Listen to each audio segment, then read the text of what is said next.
मेरी 3 साल की गर्लफ्रेंड ने मुझ पर एक मेक के मेन कैनन की नोक तानी, सिर्फ इसलिए कि उसे ह्यूमन बैस्टियन में जगह मिल सके। उसने मेरे दाहिने हाथ की तरफ इशारा किया, जो मुझे बचाते हुए म्यूटेट हो चुका था, और जोर से चिल्लाई कि मैं एक इन्फेक्टेड म्यूटेंट मॉन्स्टर हूं। उसने मेक से विनती की कि मुझे तुरंत एक्सटर्मिनेशन प्रोटोकॉल के तहत खत्म कर दिया जाए। मैं उसकी ठंडी और कैलकुलेटिव आंखों में देखते हुए सिर्फ घृणा महसूस कर पाया, लेकिन उसे यह नहीं पता था कि अगली ही सेकंड जमीन जोरदार धमाके के साथ फट गई और एक सफेद बाघ जो 100 मीटर से भी लंबा था जमीन से बाहर निकला। उसने एक झटके में उस वंगार्ड क्लास मेक को कुचल दिया। सबके दंग रह जाने वाले नजरिए के सामने वो इनविंसिबल बीस्ट राजा अपना सिर झुकाने लगा। गहरी घबराई हुई आवाज में उसने मुझे बेटा कहा। तभी मुझे समझ आया कि यह म्यूटेशन कोई इन्फेक्शन नहीं, बल्कि डिवाइन सीक्वेंस है जो कार्बन बेस्ड लाइफ की सीमाओं को तोड़ता है। और यह सब शुरू हुआ था आधे महीने पहले की उस भागने वाली रात से। कुछ दिन पहले आकाश ऐसा लग रहा था जैसे उस पर मोटी फ्रॉस्टेड ग्लास की परत पड़ गई हो। अजीब नीले स्पोर्स हवा में तैर रहे थे। यह था रूइंड सिटी O47, जो कभी इंसानों का घर था, अब सिर्फ बिखरे हुए खंडहर रह गए थे। मेरी गर्लफ्रेंड लिन वैन एक गिरे हुए दीवार के नीचे सिमटी हुई थी। उसका मुरझाया चेहरा धूल से ढका था और वो पूरी तरह कांप रही थी। वो कभी हमारे कॉलेज की डिपार्टमेंट की खूबसूरत लड़की थी, लेकिन आधे महीने की भागम भाग ने उसे पूरी तरह तोड़ दिया था। रोते हुए उसने मुझसे पूछा कि क्या हम यहीं मर जाएंगे। मैंने सूखी गला निगलते हुए उसे आखिरी घूंट पानी दिया और कहा, डर मत, अगर हम बैस्टियन के पेट्रोल रूट को पकड़ लें तो हम बच जाएंगे। अगर मैंने बार बार अपनी जान जोखिम में नहीं डाली होती तो वो पहले ही वेस्टलैंड के म्यूटेंट जानवरों का शिकार हो चुकी होती। तभी ऊपर से इंजन की जोरदार गर्जना हुई। नीली सर्च लाइट ने धुंध को चीरते हुए रोशनी बिखेरी। यह था मानवता की सबसे बड़ी मिलिट्री ताकत का निशान। एक स्क्वाड सायोनिक मैक्स दूर खंडहरों के ऊपर से गुजरा। लिन वान का चेहरा खुशी से जगमगा उठा। वो मदद के लिए चिल्लाने ही वाली थी, पर मैंने उसके मुंह पर हाथ रखकर उसे छांव में दबा दिया। फिर एक तेज आवाज हुई। एक ब्लेड आर्मर्ड सुअर का जानवर, जो एक सिडैन के बराबर बड़ा था, नीचे आया। उसकी कंपाउंड आंखें ठंडी लाल रोशनी से चमक रही थीं। उसके आगे के पंजे, जो तलवार जैसे तेज थे, धीरे धीरे हमारे करीब आ रहे थे। मेघ की गर्जना दूर होती गई और मौत आई। बिना किसी झिझक के ब्लेड आर्मर्डेड सुअर ने लिन वैन पर हमला किया। मैंने गहरी गर्जना की और उसे धकेल दिया। मैंने जो रेबार तैयार रखा था उसे उसके कंपाउंड आई की ओर घुसा दिया। उस भारी प्रहार से मेरे अंगूठे और तर्जनी के बीच की त्वचा फट गई। रेबार उसके कवच को नहीं भेद पाया, बल्कि मुड़ गया। सुअर के दूसरे पंजे ने मेरे सीने पर जोर से प्रहार किया। मैं हवा में उड़ते हुए एक कम दीवार से टकराया। दर्द इतना जोरदार था कि मैं बेहोश होने लगा। जैसे ही वो फिर से हमला करने आया, मेरा दिल तेजी से धड़कने लगा। अचानक मेरे दिल के अंदर से एक जलती हुई ऊर्जा निकली और मेरी नसों से होकर मेरे दाहिने हाथ तक दौड़ गई। मेरा दाहिना हाथ जैसे आग में जल रहा हो। मेरी त्वचा पर काले सुनहरे पैमाने फैलने लगे। मेरे दिमाग में एक मैकेनिकल नोटिफिकेशन चमका। यूनिक टैलेंट ओरिजिन सीक्वेंस जाग रहा है। लोकलाइज्ड बिहीमथ ट्रांसफॉर्मेशंस पूरा हुआ। मेरे पास सोचने का वक्त नहीं था। सुअर के खतरनाक ब्लेड ने मेरे सिर पर वार किया, पर मैंने अपने पैमाने वाले हाथ से उसे पकड़ लिया। खंडहरों में एक हैरान कर देने वाला नजारा सामने आया। उस हथियार, जो इतनी तेजी से आर्मर्ड व्हीकल को काट सकता था, मेरी पकड़ में जबरदस्त ताकत के साथ फंसा हुआ था। उस दानव के कठोर कवच के टुकड़े टुकड़े हो गए। मैंने उसे पेट पर एक जोरदार मुक्का मारा। वो विशाल सुअर उस अमानवीय ताकत से उड़कर खंडहरों के बाहर गिर पड़ा। कुछ संघर्ष के बाद वो पूरी तरह शांत हो गया। खतरा खत्म हो चुका था। मैंने गहरी सांस ली और दिल की धड़कन को शांत करने की कोशिश की। मेरे दाहिने हाथ के काले सुनहरे पैमाने धीरे धीरे गायब हो गए और हाथ सामान्य हो गया। मैं पलटा ताकि लिन वान को बच निकलने पर राहत भरी मुस्कान दे सकूं, लेकिन वो कोने में सिमटी हुई कांप रही थी। उसकी आंखों में राहत नहीं, सिर्फ डर और घृणा थी। उसने कांपती हुई आवाज में मॉन्स्टर कहा। वो शब्द मेरे दिल पर ठंडे हथौड़े की तरह गिरा। मैं बात शुरू ही करने वाला था कि अचानक चक्कर आया। मेरी ताकत एक अजीब शक्ति ने छीन ली। मैं कमजोर होकर मलबे के ढेर से टिका। मेरी दृष्टि धुंधली हो गई। उस घुटन भरे सन्नाटे में अचानक 3 तेज रोशनी की किरणें आसमान से नीचे आईं। 315 मीटर का वंगार्ड क्लास एस्कॉर्ट MEX उतरा। वंगार्ड क्लास एस्कॉर्ट MEX उतर चुका था। उनके ठंडे स्टील के कवच पर हल्के नीले पैटर्न बह रहे थे। उनकी सर्च लाइट्स ने खंडहरों को दिन की तरह रोशन कर दिया। मेक के स्पीकर से सिंथेटिक आवाज आई कि लाइफ सिग्नल डिटेक्टेड हुआ है। लिन वैन की आंखों का डर तुरंत खुशी में बदल गया। वो उठकर रोशनी की तरफ लड़खड़ाते हुए चल पड़ी और चिल्लाई कि वो सर्वाइवर है। मैं आधा घुटने के बल छांव में बैठा उसे रोशनी की ओर भागते देख रहा था। मैं अपना दाहिना हाथ बढ़ाया, पर सिर्फ ठंडी हवा ही मिली। मेक ने नीचे जमीन पर लिन वान को देखा। हरी स्कैनिंग बीम ने उसका पूरा शरीर चेक किया। कोई एलियन स्पोर इन्फेक्शन नहीं मिला। Permission to board granted. मेक के पेट का हैच खुला और लिफ्ट नीचे आई। लिन वान की आंखों में खुशी के आंसू थे। उसने एक पैर लिफ्ट पर रखा, लेकिन पायलट ने अचानक पूछा, खंडहर के अंदर एक और सिग्नल है, क्या वो तुम्हारा साथी है? क्या वो सुरक्षित है? लिन वैन का शरीर अचानक सख्त हो गया। ह्यूमन बेस्टियन का इवोल्यूशन का नियम बेहद क्रूर है। जो कोई स्पोर से म्यूटेट होता है उसे खत्म किया जाता है। जो कोई म्यूटेंट से जुड़ा होता है उसे भी वेस्टलैंड में निकाल दिया जाता है। वो मेरी तरफ मुड़ी, जो छांव में छिपा था और खड़ा नहीं हो पा रहा था। मैं उम्मीद भरी आंखों से उसे देख रहा था कि वो कह दे, मैं उसके साथ आई हूं ताकि मेक मुझे मेडिकल बे ले जाए। शायद इस क्रूर वेस्टलैंड में मैं अभी भी बच सकता हूं, लेकिन जब सर्वाइवल की चाह इतनी जोरदार हो तो सारे जज्बात एक पल में टूट जाते हैं। उसने गहरी सांस ली। उसकी आंखें ठंडी और कैलकुलेटिव हो गईं और उसने कम्युनिकेटर से साफ कहा, मैं उसकी साथी नहीं हूं। उसने बिना झिझक कहा कि मेरे हाथ पर मॉन्स्टरस स्केल्स आ गए हैं, मैं इन्फेक्टेड हूं और तुरंत प्यूरिफिकेशन चाहिए ताकि वो क्लीन रिकॉर्ड के साथ सेफ जोन में जा सके। उसने मेरी आखिरी उम्मीद को बेरहमी से काट दिया। छाव में मेरी प्यूपल सिकुड़ गई। मैंने उस महिला को घूरा, ना कोई गुस्से की दहाड़ दी, ना कोई निराशा। हां, तो जब बात वेस्टलैंड की आती है तो इंसानी जज्बात इतने सस्ते हो जाते हैं। मेक पायलट ने जानकारी पाई और इन्फेक्शन सोर्स की पहचान की। बीच वाले मेक ने अपना विशाल दाहिना हाथ धमाकेदार अंदाज में उठाया। उसके हाई फ्रीक्वेंसी पार्टिकल कैनन की नोक सीधे मुझ पर तानी गई। एक अजीब नीली ऊर्जा जोर से इकट्ठी हो रही थी। एक ठंडी गूंज के साथ मौत की परछाई मेरे ऊपर आ गई। लिन वैन ने मुझसे मुंह मोड़ लिया और आसमान की ओर उठ गई।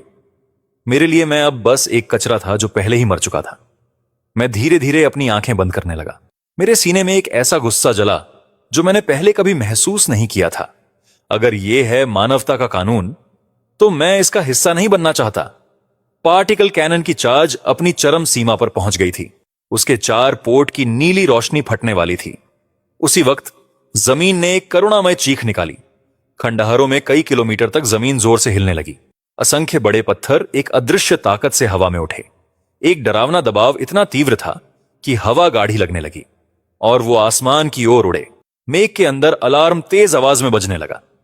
उसने इमेजरेबल एनर्जी के ट्रांसेंडेंट लेवल रिएक्शन की सूचना दी। अगली ही सेकंड में लिन वान और पायलट की दहशत भरी नजर के सामने एक पहाड़ जितना बड़ा और जेड की तरह सफेद विशाल बाघ का पंजा जमीन से बाहर निकला। उस विशाल पंजे के चारों ओर एक सुनहरा आभा घूम रही थी जो कुछ भी काट सकती थी, जैसे मक्खी को मारते हों। उसने मेक की एनर्जी शील्ड पर जोर से वार किया। वो शील्ड, जिसे एक हाई लेवल स्टार बीस्ट के पूरे प्रहार को सहने के लिए बनाया गया था, तुरंत टूट गया। फिर एक जोरदार बाघ की दहाड़ गूंज उठी जिसने आसमान को हिला दिया। कौन है जो मेरे बेटे को छूता है? उस जोरदार दहाड़ के साथ खंडहरों की जमीन जोर से ध्वस्त हो गई। एक सफेद विशाल जानवर 100 मीटर से भी लंबा जमीन के नीचे से निकला। उसका पूरा शरीर बर्फीले सफेद फर से ढका था। उसके हर बाल में एक तेज ठंडक का एहसास था। उस 100 मीटर लंबे दानव के सामने मेक की मानवता की गर्व भी फीकी पड़ गई। वे सब कुछ प्लास्टिक के खिलौनों जैसे लग रहे थे। मेक के कॉकपिट के अंदर लाल चेतावनी बत्तियां जोर जोर से चमक रही थीं। लिन वैन, जो कॉपायलट की सीट पर बैठी थी, इतनी जोर से कांप रही थी कि उसके पैर कमजोर हो गए थे। वो अपनी सीट पर गिर पड़ी। दिमाग पूरी तरह खाली और पूरा शरीर थरथरा रहा था। सफेद बाघ की आंखें, जो सुनहरे सूरज जैसी चमक रही थीं, ठंडे अंदाज में मेक पर झांक रही थीं और एक नजर से ही साइकोनिक कोर ने जोर से दर्द भरी आवाज निकाली। उसने अपना दाहिना पंजा उठाया। कोई कौशल इस्तेमाल नहीं किया, सिर्फ अपनी भारी ताकत से मेक पर वार किया जो मुझ पर तैनात था। उसके साथ ही हाई फ्रीक्वेंसी पार्टिकल कैनन भी चला। एक ही झटके में सफेद बाघ ने उन्हें टुकड़े टुकड़े कर दिया। उस जबरदस्त झटके से सैकड़ों टन वजनी मेक हवा में उड़ गया। वो एक के बाद एक दर्जनों इमारतों को तोड़ते हुए गिरा, फिर अंत में पूरी तरह बंद हो गया। बाकी बचे 2 मेक डर के मारे कांप रहे थे। वे लड़ने की हिम्मत तक नहीं कर पाए।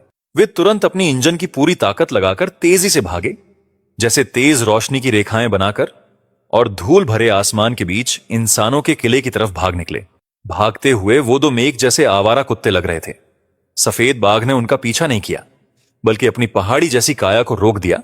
उस जबरदस्त दबाव ने एकदम से दम तोड़ दिया। मेरी हक्का बक्का नजरों के सामने उसने धीरे से सिर झुका लिया, यहां तक कि उस बड़े से हिलने डुलने में भी सावधानी थी, जैसे मैं डर जाऊं। उसका बाघ जैसा सिर, जो एक भारी ट्रक से भी बड़ा था, मेरे करीब आया।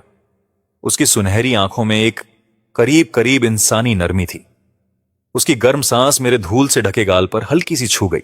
फिर मेरे दिमाग में एक गहरी घुटी हुई मध्यम आयु के आदमी की आवाज गूंजी, शाओ युआन, डैड बहुत देर से आया, तुमने ये सालों तक अकेले सहे। मैं वहीं जम सा गया। 10 साल बीत गए, फिर भी भले ही अब वह एक भयानक जानवर बन चुका था, पर मैं उस आवाज को तुरंत पहचान गया। मेरे सूखे गले से एक कांपती आवाज निकली। इन 10 सालों में जो मैं इस बंजर जमीन पर संघर्ष करता रहा, एक भी आंसू नहीं गिराया, पर उस पल मेरी आंखें तुरंत लाल हो गईं। मेरे तनाव से भरे नर्वस सिस्टम ने आखिरकार हार मान ली। सब कुछ अंधेरा हो गया और सफेद बाघ की कोमल आध्यात्मिक शक्ति के नीचे मैं गहरी नींद में डूब गया। मुझे नहीं पता कितना समय बीता जब मैंने फिर से अपनी आंखें खोली और खुद को एक बहुत बड़े जीवंत गुफा में पाया। हवा में भरी हुई आध्यात्मिक ऊर्जा ने मेरे टूटे मेरिडियंस में झंझनाहट पैदा कर दी। एक जोरदार हंसी गूंज उठी। मैं झट से उठ खड़ा हुआ। मैंने देखा एक मजबूत और कसे हुए मांसपेशियों वाला आदमी, जो ग्रेनाइट जैसा मजबूत था, ऊर्जा से चमकती हुई एक पत्थर की हांडी लेकर मेरे पास आ रहा था। उसके सफेद जंगली बाल और उसके सीने पर पीले सुनहरे बाघ का निशान उसे मेरे पिता लुजियांटियन के रूप में दर्शा रहे थे, जो 10 साल पहले इलाज की तलाश में गायब हो गए थे। उसने मेरे बाल सहलाए और अपनी आंखों में गहरी भावना लिए मुझसे कहा, पहले खाना खाओ। जैसे ही स्टू मेरे पेट में गया, एक जोरदार गर्मी की लहर ने मेरी अंदरूनी चोटों को ठीक करना शुरू कर दिया। मेरे पिता ने पिछले 10 सालों की दुनिया के चौंकाने वाले सच भी बताया। स्पोर्स कभी कोई जानलेवा वायरस नहीं थे जो मानवता को खत्म करने आए थे। वे एक उत्प्रेरक थे जिसे पृथ्वी की इच्छा ने स्वीकार किया था, ताकि विकास को अपनाया जा सके और उच्च आयामी हमलों का मुकाबला किया जा सके, ताकि शासक वर्ग की स्थिति बनी रहे। कॉन्ग्लोमेरेट्स और मानव किलों के शीर्ष अधिकारी सच को छुपा रहे थे। उन्होंने ठंडे मेकों पर आधारित कड़े नियम बनाए और जो कोई भी विकास की सीमा तक पहुंचा उसे राक्षस घोषित कर दिया। मेरे पिता ने इसे स्वीकार नहीं किया। वे गहरे मेटियोर क्रेटर में गए और पहले जनरेशन स्पोर्स के साथ मिल गए। अब पूरी 100,000 पहाड़ उन्हें जेंग मेटल टाइगर किंग के रूप में पूछते हैं। जब मैंने ये सब सुना तो मेरी पूरी सोच पूरी तरह पलट गई। मैंने अपना सिर झुकाकर अपने दाहिने हाथ को देखा। फिर लिन वैन की नफरत भरी नजरों को याद करते हुए मैंने पिता से पूछा, ये स्केल मेरे हाथ पर उग रहा है, क्या यह भी विकास है? मेरे पिता ने तुरंत मेरा हाथ पकड़ लिया। ध्यान से जांचने के बाद वे खुश होकर बोले। उन्होंने मेरे कंधे पर उत्साह से थपथपाया और कहा, मेरे शरीर में कोई क्योटिक जीन्स नहीं थे। तुमने जो जागृत किया है वो पृथ्वी के विकासिक अभिलेखागार का सबसे परफेक्ट ओरिजिन सीक्वेंस है। जब दूसरे विकसित होते हैं तो वे राक्षस बन जाते हैं, पर मैं कार्बन आधारित जीवन की सीमाओं को तोड़ रहा हूं। जीवन के पिरामिड की चोटी पर खड़े एक देवता बनने के लिए मेरे पिता जोर से हंसे और एक किंग टियर क्रिस्टल कोर निकाला जो मोल्टन गोल्ड की रोशनी से चमक रहा था। उन्होंने कहा कि वह राजा के खून को शुद्ध करेंगे और इस मैरो फ्लूइड से मुझे फिर से बनाएंगे। सुनहरी द्रव जो मर्क्यूरी जितना गाढ़ा था तुरंत मेरे चारों ओर लिपट गया। जबरदस्त ऊर्जा मेरे सेल्स को जोर से फाड़ रही थी।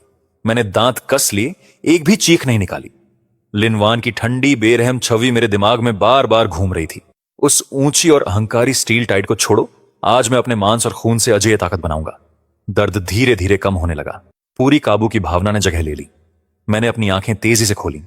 मेरा दाहिना हाथ एक पल में बदल गया।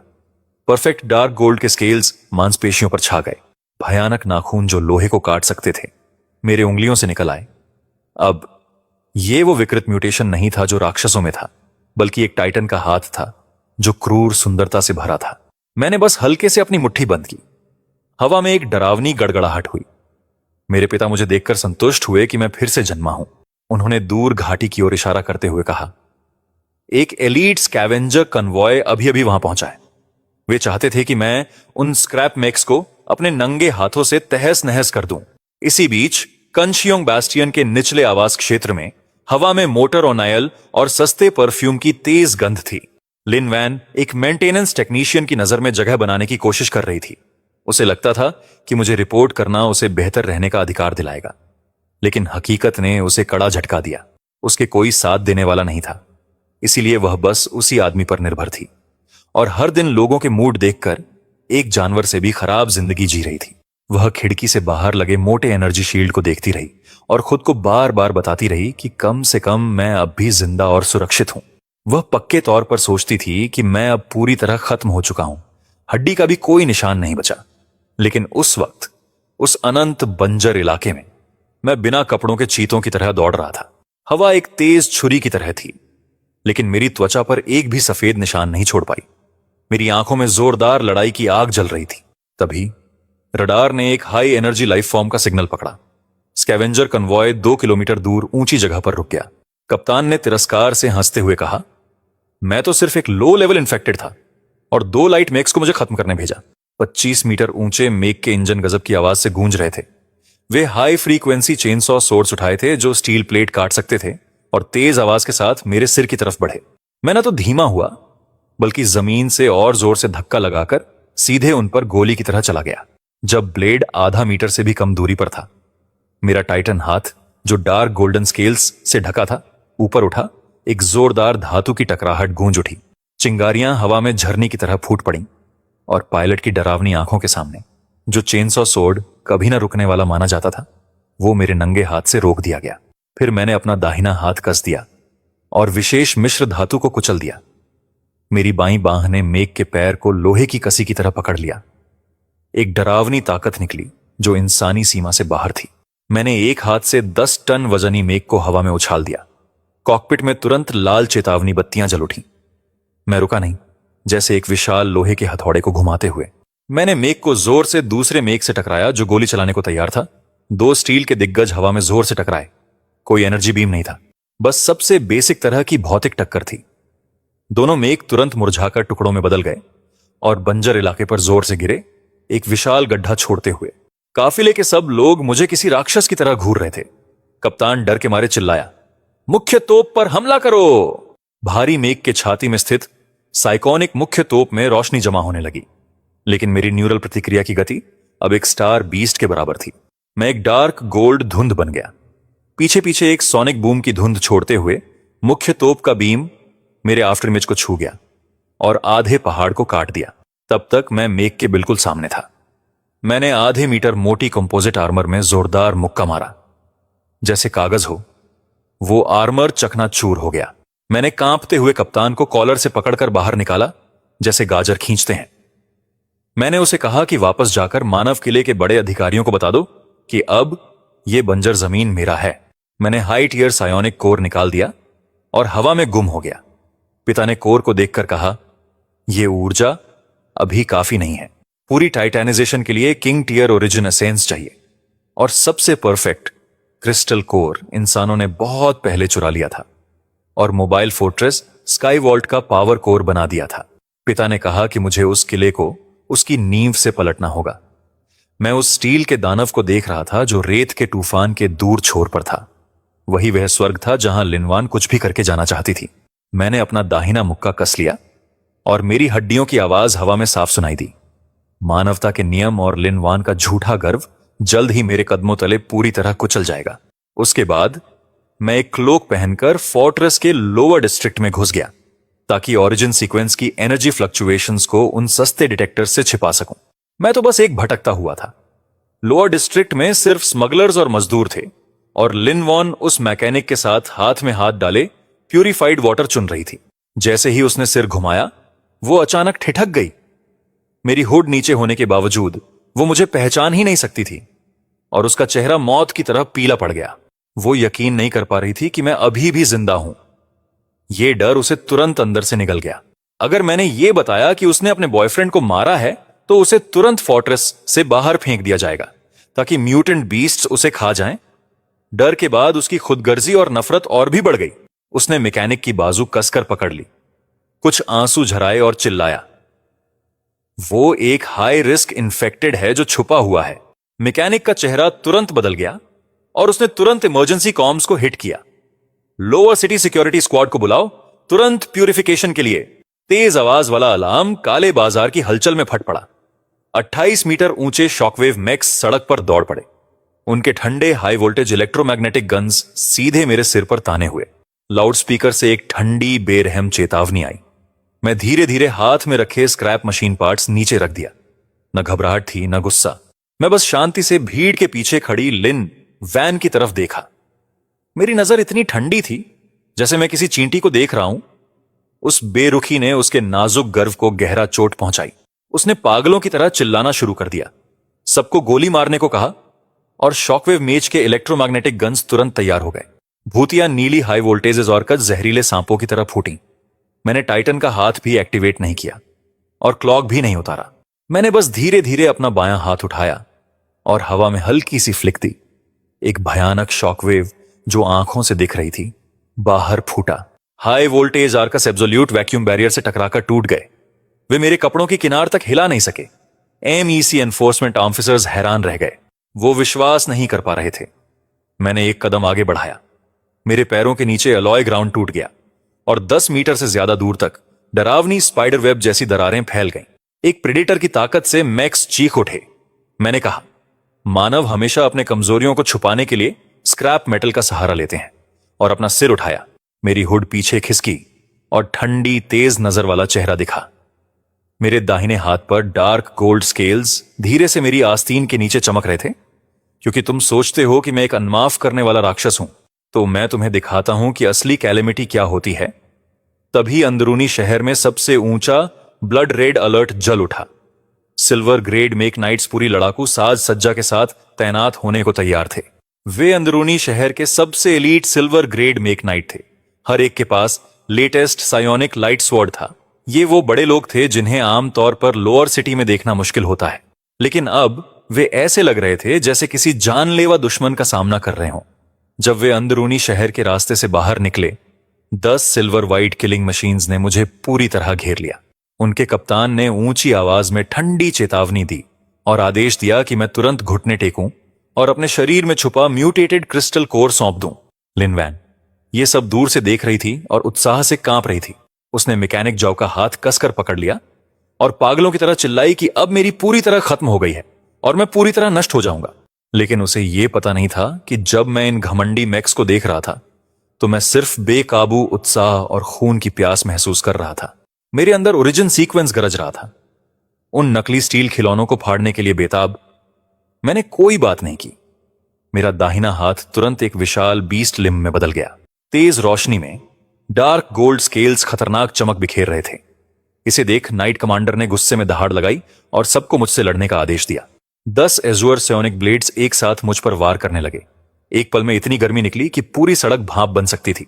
लेकिन ओरिजिन सीक्वेंस की शारीरिक ताकत के सामने ये हाईटेक हथियार बस मजाक थे। मैंने जोर से पैर जमीन पर रखा और 100 मीटर के दायरे में एलॉय ग्राउंड को तोड़ दिया।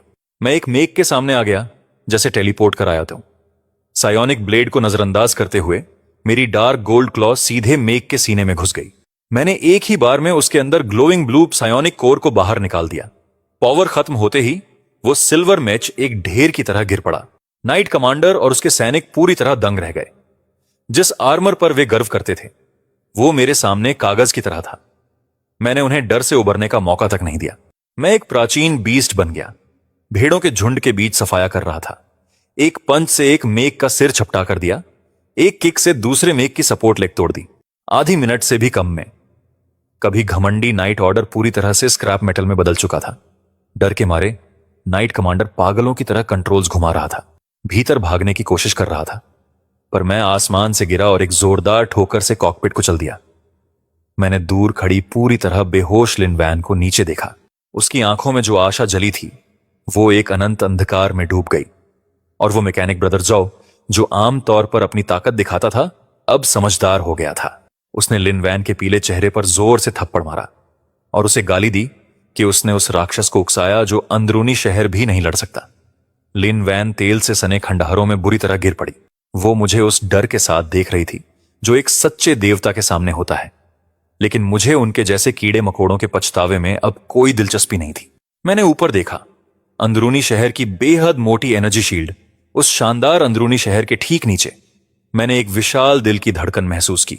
वो था पूरे मोबाइल बैस्टियन, स्काई वॉल्ट का पावर कोर, यानी वो प्राचीन king class star beast crystal core जिसे डैड ने मुझे लेने भेजा था। मैंने गहरी सांस ली। मेरे दाहिने हाथ के डार्क ओल्ड स्केल्स और चमकने लगे। मेरी सारी ताकत मेरे टाइटन आर्म बॉन्ड में जमा हो गई, उस एनर्जी शील्ड का सामना करते हुए जिसे पूरी तरह इम्प्रेग्नेबल माना जाता था। मैंने एक भयंकर मुक्का मारा जो आकाश को चीर सके, एक धमाके के साथ जो सबके कानों को चीर रहा था। मानवता की अपर क्लास को दशकों से बचाने वाला एनर्जी शील्ड मेरे मुक्के से पूरे टूट गया। पूरा स्काई वॉल्ट बैस्टियन जोर से हिलने लगा। बैस्टियन के सुप्रीम कमांडर स्क्रीन को देख रहे थे पूरी ठंडक के साथ। वे समझ ही नहीं पा रहे थे कि एक discarded lumen king class star beast जैसी ताकत कैसे दिखा सकता है। एक तेज आवाज के साथ शील्ड पूरी तरह टूट गया। मैं मेघ के मलबे पर से कदम बढ़ाता हुआ अंदरूनी शहर की तरफ बढ़ा। वे टाइकून्स और नोबल्स जो हमेशा सबसे ऊपर खड़े रहते थे अब लोअर सिटी के रेफ्यूजीज की तरह भाग रहे थे और चिल्ला रहे थे। मैंने उनकी परवाह नहीं की और सीधे पावर कोर की तरफ बढ़ा।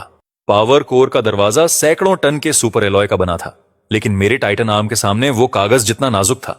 मैंने दोनों हाथ दरवाजे की दरार में घुसाए और एक डरावनी दहाड़ के साथ बस्तियन का सबसे मजबूत दरवाजा अपने नंगे हाथों से फाड़ दिया। उसके पीछे एक विशाल एबिसल फर्नेस चैम्बर था, एक गहरा लाल क्रिस्टल कोर एक छोटे पहाड़ के आकार का हवा में तैर रहा था। वही स्काई वॉल्ट की एनर्जी सोर्स एक किंग क्लास हार्ट था। उसके पास जाते ही मैंने उसकी विनाशकारी आभा महसूस की। मेरे शरीर की कोशिकाएं बेताबी से कांप उठीं, जैसे सूखी जमीन पर बारिश हो रही हो। बिना कुछ सोचे मैं हवा में कूद पड़ा, एक पंच से एक्सट्रैक्शन डिवाइस तोड़ दिया। फिर मैंने अपना दाहिना हाथ सीधे उस विशाल हार्ट पर रखा। एक पल में ओरिजिन सीक्वेंस की भक्षक प्रवृत्ति पूरी तरह जाग गई। किंग क्लास स्टार बीस्ट्स की असहज शुद्ध सोर्स एनर्जी टूटे हुए बांध की तरह फूटी और मेरे दाहिने हाथ से पूरे शरीर में दौड़ गई। यह दर्द मेरी पहली जागृति से 100 गुना ज्यादा था, लेकिन मैंने दांत कसकर इस अमानवीय दर्द को सहा। मैं चाहता था कि सृष्टि की सबसे शुद्ध ताकत से भगवान का शरीर फिर से बने। जैसे जैसे मैं उसे निगल रहा था, बस्तियन की सारी लाइटें जोर जोर से झिलमिलाने लगी। एक बार गहरा नीला एनर्जी शील्ड बिजली चली जाने के बाद अचानक बुझ गया। बिना शील्ड की सुरक्षा के स्काई वॉल्ट पूरी तरह से वेस्टलैंड में खुला रह गया। दूर से वेस्टलैंड से अनगिनत म्यूटेटेड बीस्ट्स दहाड़ते हुए आए। नीचे का इलाका तुरंत नरक से भी ज्यादा बर्बर अराजकता में डूब गया। अपने आसपास की लाइटें बुझते और जानवरों की भीड़ आती देख लिन वैन ने अपनी जिंदगी की सबसे तेज निराशा भरी चीख निकाली। उसने आखिरकार समझ लिया कि जिस स्टील फोर्ट्रेस को उसने अपनी जान बचाने के लिए चुना था, असली ताकत के सामने वो एक ठीक ठाक कब्र भी नहीं बन सकता। इसी बीच पावर चैम्बर के अंदर मैं पहले से ही एक गंभीर बदलाव की कगार पर था। मेरे दाहिने हाथ से शुरू होकर डार्क ओल्ड स्केल्स पूरे शरीर में फैलने लगे। मेरी हड्डियां फिर से बन रही थीं। मेरी मांसपेशियां इस्पात जैसी टूट रही थीं। मेरा कभी इंसानी रूप तेजी से एक प्राचीन टाइटन में बदल रहा था। जैसे ही मेरा शरीर पूरी तरह बीस्ट में बदलने वाला था, पावर चैम्बर की छत पर एक भयंकर ताकत से अचानक जबरदस्त फाड़ पड़ गई। एक 30 मीटर लंबा, पूरी तरह से डार्क गोल्ड अल्टीमेट मेक नीचे उतरा। यह डिस्ट्रॉयर क्लास जजमेंट मेक था, जो खास तौर पर स्काई वॉल्ट सिटी लॉर्ड के लिए रखा गया था, जो इसके कॉकपिट में बैठा था। सिटी लॉर्ड ने डर और नफरत से भरी आवाज में गर्जना की। उसने कहा कि एक मामूली ड्रिफ्टर जैसे मैं कैसे हिम्मत करके उस बैस्टियन की नींव को तोड़ सकता है। उसने मेक के सीने में लगे स्टार ब्रेकर कैनन को सक्रिय किया, जो कहा जाता है कि वो ग्रह के कोर को भी भेद सकता है।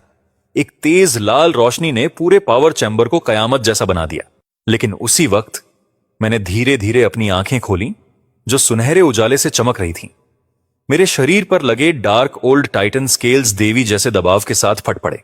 मैंने आराम से रॉयल स्टार कॉर्प्स के खत्म हो चुके अवशेषों को अपने हाथ में कुचल दिया। उस स्टार ब्रेकर कैनन का सामना करते हुए जो पहाड़ों को रौंद सकता था, मैंने ठंडा मुस्कुराया। मैंने बचने की कोशिश नहीं की, बल्कि सीधे कैनन के मजल की तरफ कूदा। अगर तुम खेलना चाहते हो तो मैं तुम्हारा और तुम्हारे सिटी लॉर्ड बनने का सपना दोनों चूर चूर कर दूंगा। मेरे पूरे शरीर पर लगे डार्क ओल्ड स्केल्स देवी जैसी शक्ति के साथ फट पड़े। 30 मीटर लंबा अल्टीमेट जजमेंट मैच हो या कुछ भी, आज मैं तुम्हें और तुम्हारी बनावटी हुकूमत को कुचल दूंगा, तुम बड़े सिटी लॉर्ड। जबरदस्त ऊर्जा ने मुझे पूरी तरह निगल लिया। कॉकपिट के अंदर सिटी लॉर्ड बेतहाशा हंस पड़ा। उसने चिल्लाया, स्टार ब्रेकर कैनन के सीधे हमले से कोई बच नहीं सकता। भले ही तुम रॉयल स्टार कॉर्प्स को खा गया हो, फिर भी इस तकनीकी ताकत के आगे तेरा अंत निश्चित है। लेकिन अगले ही पल उसकी हंसी अचानक बंद हो गई, क्योंकि उस तेज लाल ऊर्जा तूफान के बीच से एक काला सोने का विशाल हाथ आसमान को छिपाते हुए निकला। वो हाथ जैसे खुद स्पेस की पाबंदियों को तोड़ता हुआ स्टार ब्रेकर कैनन की जलती हुई नली को कसकर पकड़ लिया। ये कैसे मुमकिन हो सकता है? यह असंभव था। सिटी लॉर्ड ने डरावनी चीख लगाई। मेक का पूरा अलार्म सिस्टम एकदम फेल हो गया। मेरी विशाल देह जैसे कोई प्राचीन राक्षस देवता आग से बाहर निकली। मेरा इंसानी रूप पूरी तरह बदल चुका था। अब मैं 10 मीटर लंबा एक डरावना दानव बन चुका था। मेरा पूरा शरीर फ्लॉलेस डार्क गोल्ड आर्मर से ढका था। हर स्केल में एक काला छेद जैसा चमक था। ओरिजिन सीक्वेंस फेज 2 पूरा हो चुका था। टाइटन ओवरलॉर्ड का शरीर पूरी तरह बन चुका था और वो सस्पेशियली इंडेस्ट्रक्टिबल कैनन बैरल मेरे थोड़े से जोर में प्लास्टिक की तरह टूट गया। मैंने उसे सीधे कबाड़ में बदल दिया। चमकदार चिंगारियां मेक के सीने पर उछलीं। डर के मारे सिटी लॉर्ड ने भागने के लिए एस्केप सिस्टम का कंट्रोल लीवर झट से खींचा, लेकिन मैंने उसे जिंदगी की कोई उम्मीद नहीं दी। वो डार्क ओल्ड बीस्ट स्पेस को फाड़ती सोनिक बूम के साथ जजमेंट मेक के सीने में जोर से टकराया, एक कर्कश धातु की चीख के साथ जो सुनकर दांत खट्टे हो जाएं। ये मेक जो ह्यूमन बेस्टियन की सबसे बड़ी सैन्य ताकत का प्रतीक था, मेरा एक ही मुक्का उसे चीर कर रख दिया। मैंने कोर कॉकपिट में छिपे सिटी लॉर्ड को पकड़ा और मुर्गी की तरह मलबे से बाहर खींच लिया। उसका शानदार यूनिफॉर्म तेल और खून से सना हुआ था। अब वो मेरे हाथ में टूटे हुए कुत्ते की तरह बेतहाशा संघर्ष कर रहा था। रोते हुए वो मुझसे अपनी जान बख्शने की गुहार लगाने लगा। उसने कहा कि वो पूरी स्काई वॉल्ड बास्टियन मुझे सौंपने को तैयार है। वो मुझे बास्टियन का सारा धन संपदा और औरतें देने को भी राजी था। मैंने उसकी उस घिनौनी ताकत से बिगड़ी हुई शक्ल को देखा और सिर्फ निराशा और ठंडी तिरस्कार महसूस किया। मैंने उससे कहा, तुम जैसे कीड़े जो ऊर्जा चुराते हो, आज अपने पिछले 10 सालों के अपराधों की कीमत चुकाओगे। और मैंने अपना पकड़ जोर से कस लिया। उसने सुअर जैसी चीख लगाई। ये सुप्रीम टायरेंट जो 10 सालों से स्काई वॉल्ट पर राज कर रहा था, मेरे हाथों एक टमाटर की तरह चूर चूर हो गया। उसके साथ उसका हुकूमत का बेतुका सपना भी पूरी तरह खत्म हो गया। सिटी लॉर्ड के गिरने और शील्ड खत्म होने के बाद पूरा मोबाइल बेस्टियन निराशा में डूब गया। दूर के रेगिस्तान में डरावनी पीली रेत आसमान की ओर उठ रही थी। हजारों म्यूटेटेड बीस्ट्स मांस और खून की खुशबू पाकर नीचे शहर की तरफ काली लहर की तरह बढ़े। पहले जो ऊंची स्टील दीवारें थीं, अब बेकार थीं। झुग्गी वालों और तस्करों ने निराशा में चीख मारी। वहीं लिनवान नाले के पास गिरी हुई थी। वो कीचड़ भरे पानी और मॉन्स्टर के बदबूदार खून से लथपथ थी। वो मैकेनिक ब्रदर झाओ जिसने उसे बचाने का वादा किया था, बीस्ट्स के पहले हमले में उसे बाहर निकालकर खुद भाग गया। उसने एक हवर बाइक पकड़कर अकेले अपनी जान बचाई। लिनवान ने लाल आंखों वाले कुछ पिग बीस्ट्स को अपने करीब आते देखा। वो इतनी डर गई कि चारों हाथ पैरों पर पीछे हटने लगी। जमीन पर बदबूदार गीले निशान छोड़ती हुई उसने पागलों की तरह अपने बाल खींचे, लगभग पागल हो गई थी। यह सब क्यों हुआ? वो तो क्लियरली सेफ जोन में पहुंच चुकी थी। उसने मेरे शव के ऊपर से गुजरकर शांति और सुरक्षा के लिए ट्रेड किया था, लेकिन आधे दिन से भी कम में स्वर्ग जहन्नुम में बदल गया। जैसे ही एक पिग बीस्ट ने उसे मारने के लिए पंजा उठाया, आसमान अचानक अंधेरा हो गया। ऐसा लगा जैसे कोई पहाड़ ऊपर से दबा रहा हो। मेरा 10 मीटर लंबा टाइटन शरीर मलबे से गरजते हुए कूदा। मैंने उन पिग बीस्ट्स को पैरों तले चूर चूर कर दिया। ताकतवर शॉकवेव ने आसपास के सारे मॉन्स्टर्स मिटा दिए। लिन वैन ने मुझे खाली आंखों से देखा। वो डार्क गोल्ड सूरत एक भगवान जैसी लग रही भी थी। वो रूप उसे तुरंत पहचान आ गया। लू युआन, क्या तुम हो? तुम मुझे बचाने आए हो, है ना? जैसे वो जिंदगी की डोर पकड़ रही हो। वो पागलों की तरह मुझ पर झपटी और शर्माते हुए मेरे पैर से लिपट गई। फिर वो जोर जोर से रो पड़ी। बोली कि वो गलत थी। उस वक्त नियमों ने उसे कोई चॉइस नहीं दी थी। उसने कहा कि वो हमेशा मुझसे प्यार करती थी। उसने मुझसे विनती की कि मुझे उसे लेकर चलो। अगर मैं उसे माफ कर दूं तो वो कुछ भी करने को तैयार है। मैंने सिर झुकाकर ठंडी नजरों से उसे नीचे देखा, जैसे वो कोई कचरा हो। ओरिजिन सीक्वेंस ने मुझे सिर्फ ताकत नहीं बल्कि देवत्व भी दिया है, और उसके जैसे गंदे दिल वाले के लिए जो अपनी जान बचाने के लिए सब कुछ बेचने को तैयार हो, मैं खुद उसे मारने की कोई इच्छा तक नहीं रखता। मैंने धीरे से अपना पैर उठाया और उसे गंदी चीज की तरह दूर ठोकर मारी। मैंने कहा, तुम्हें इंसानियत के सर्वाइवल के नियम इतने पसंद हैं तो फिर इस वेस्टलैंड में मस्त रहो। उसे अपनी गलती का एहसास नहीं था, बस ये पता था कि उसकी मौत करीब है। उसकी टूटती चीखों को अनसुना करते हुए मैं ह्यूमन बेस्टियन के पार रेगिस्तान की तरफ बढ़ गया। पीछे से असंख्य म्यूटेटेड बीस्ट्स की डरावनी आवाजें आ रही थीं, जो उस पर टूट पड़े थे। उस पल से वो और मेरी जिंदगी में कोई मोल नहीं रही।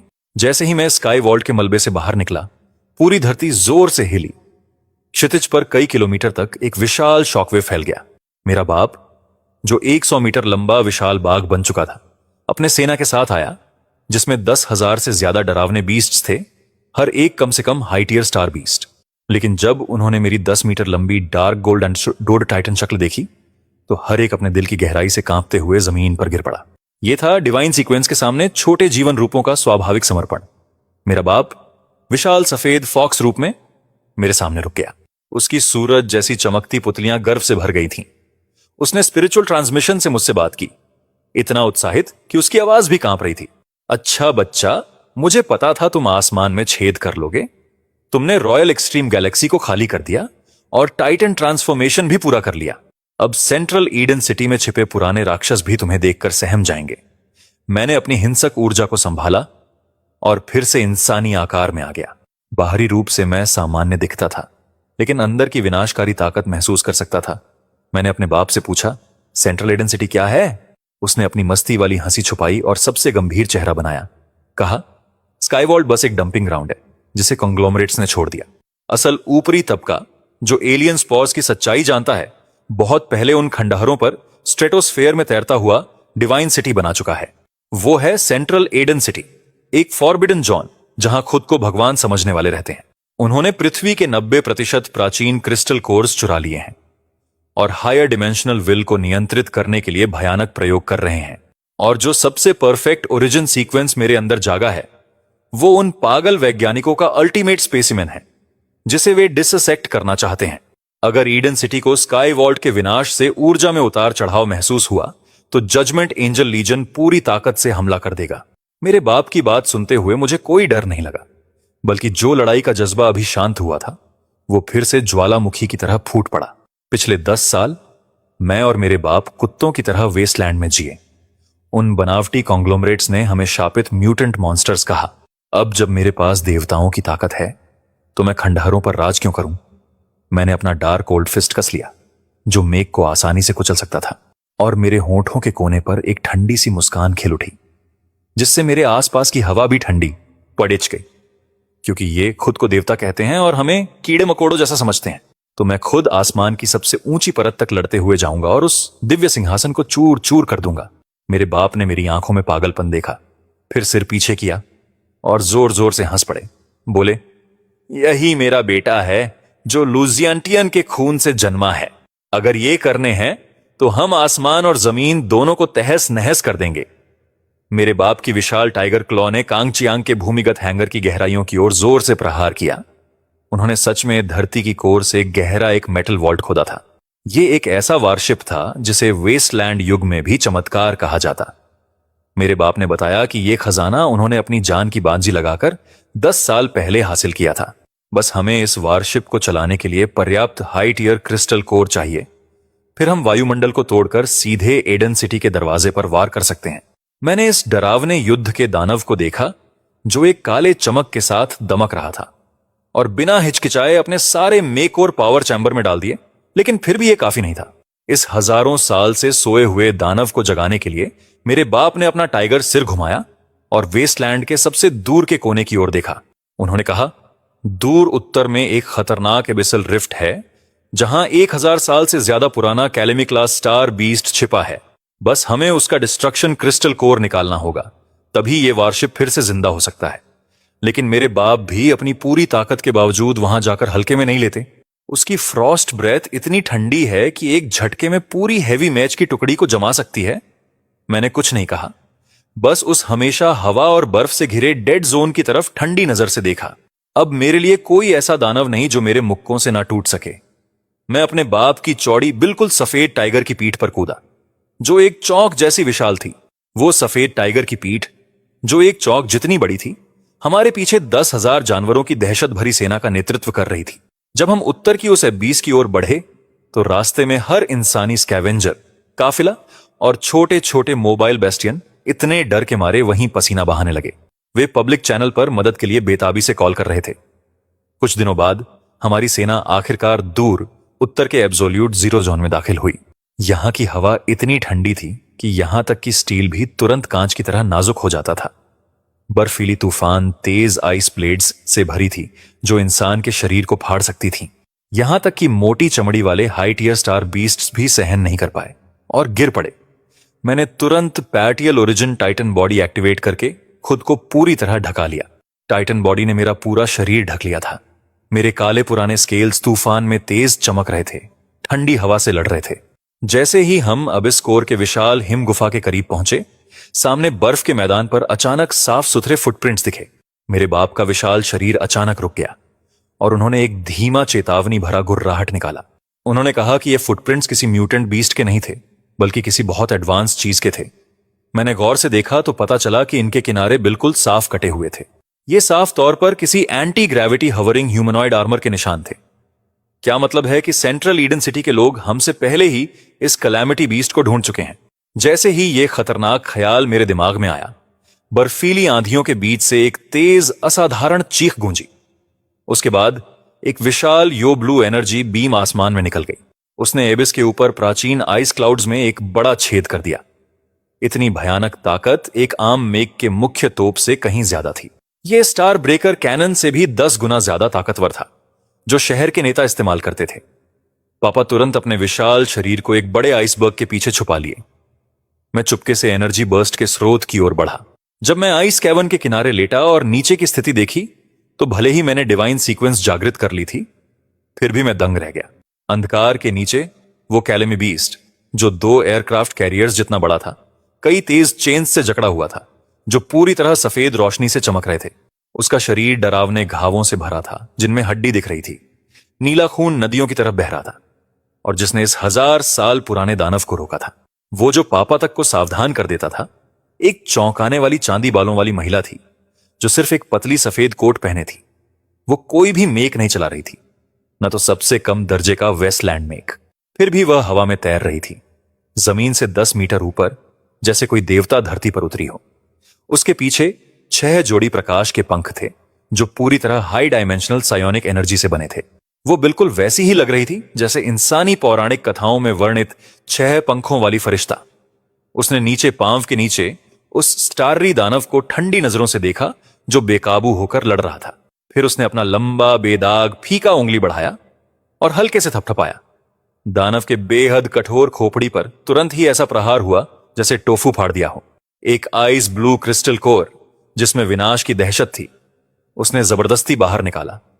मैं उस रहस्यमय चांदी बालों वाली महिला को घूरता रहा, जिसने अपने हाथों से उस कैलामिटी बीस्ट को तुरंत मार दिया। मेरा ओरिजिन सीक्वेंस इनसाइड मी ने पहली बार एक जबरदस्त घबराहट भरा अलर्ट भेजा। यह एक तीव्र स्वाभाविक प्रतिक्रिया थी, जब उसने अपने सामने एक ऐसा दुश्मन पाया जो उसकी जान को खतरा दे सकता था। जब मैं चुपचाप पीछे हटकर पापा से योजना बनाने वाला था, तो हवा में तैरती 6 पंख वाली महिला ने अचानक अपना सिर घुमाया। उसकी आइस ब्लू आंखें, जो किसी भी मानवीय भावना से खाली थीं, हवा, बर्फ और दूर तक की दूरी को पार कर मेरी सही जगह पर टिकी। एक ठंडी मशीन जैसी आवाज मेरे दिमाग में गूंजी, found you, the ultimate perfect test subject of origin sequence. O 1। उस ठंडी आवाज में एक तरह की मानसिक चुभन थी। मैंने अपने दिमाग के अंदर एक तेज झटका महसूस किया, लेकिन मेरे अंदर का ओरिजिन सीक्वेंस तुरंत तेज रोशनी में फूट पड़ा। डार्क गोल्ड ऊर्जा ने तुरंत उस मानसिक घुसपैठ को कुचल दिया। पापा के विशाल सफेद टाइगर ने अचानक एक कदम बढ़ाया। उनकी भारी मौजूदगी एक तूफान बन गई और आसपास की हवा और बर्फ उड़ा दी। पापा ने एक गरजती चेतावनी भरी दहाड़ लगाई और हवा में तैरती चांदी बालों वाली महिला पर एक तीव्र नजर डाली।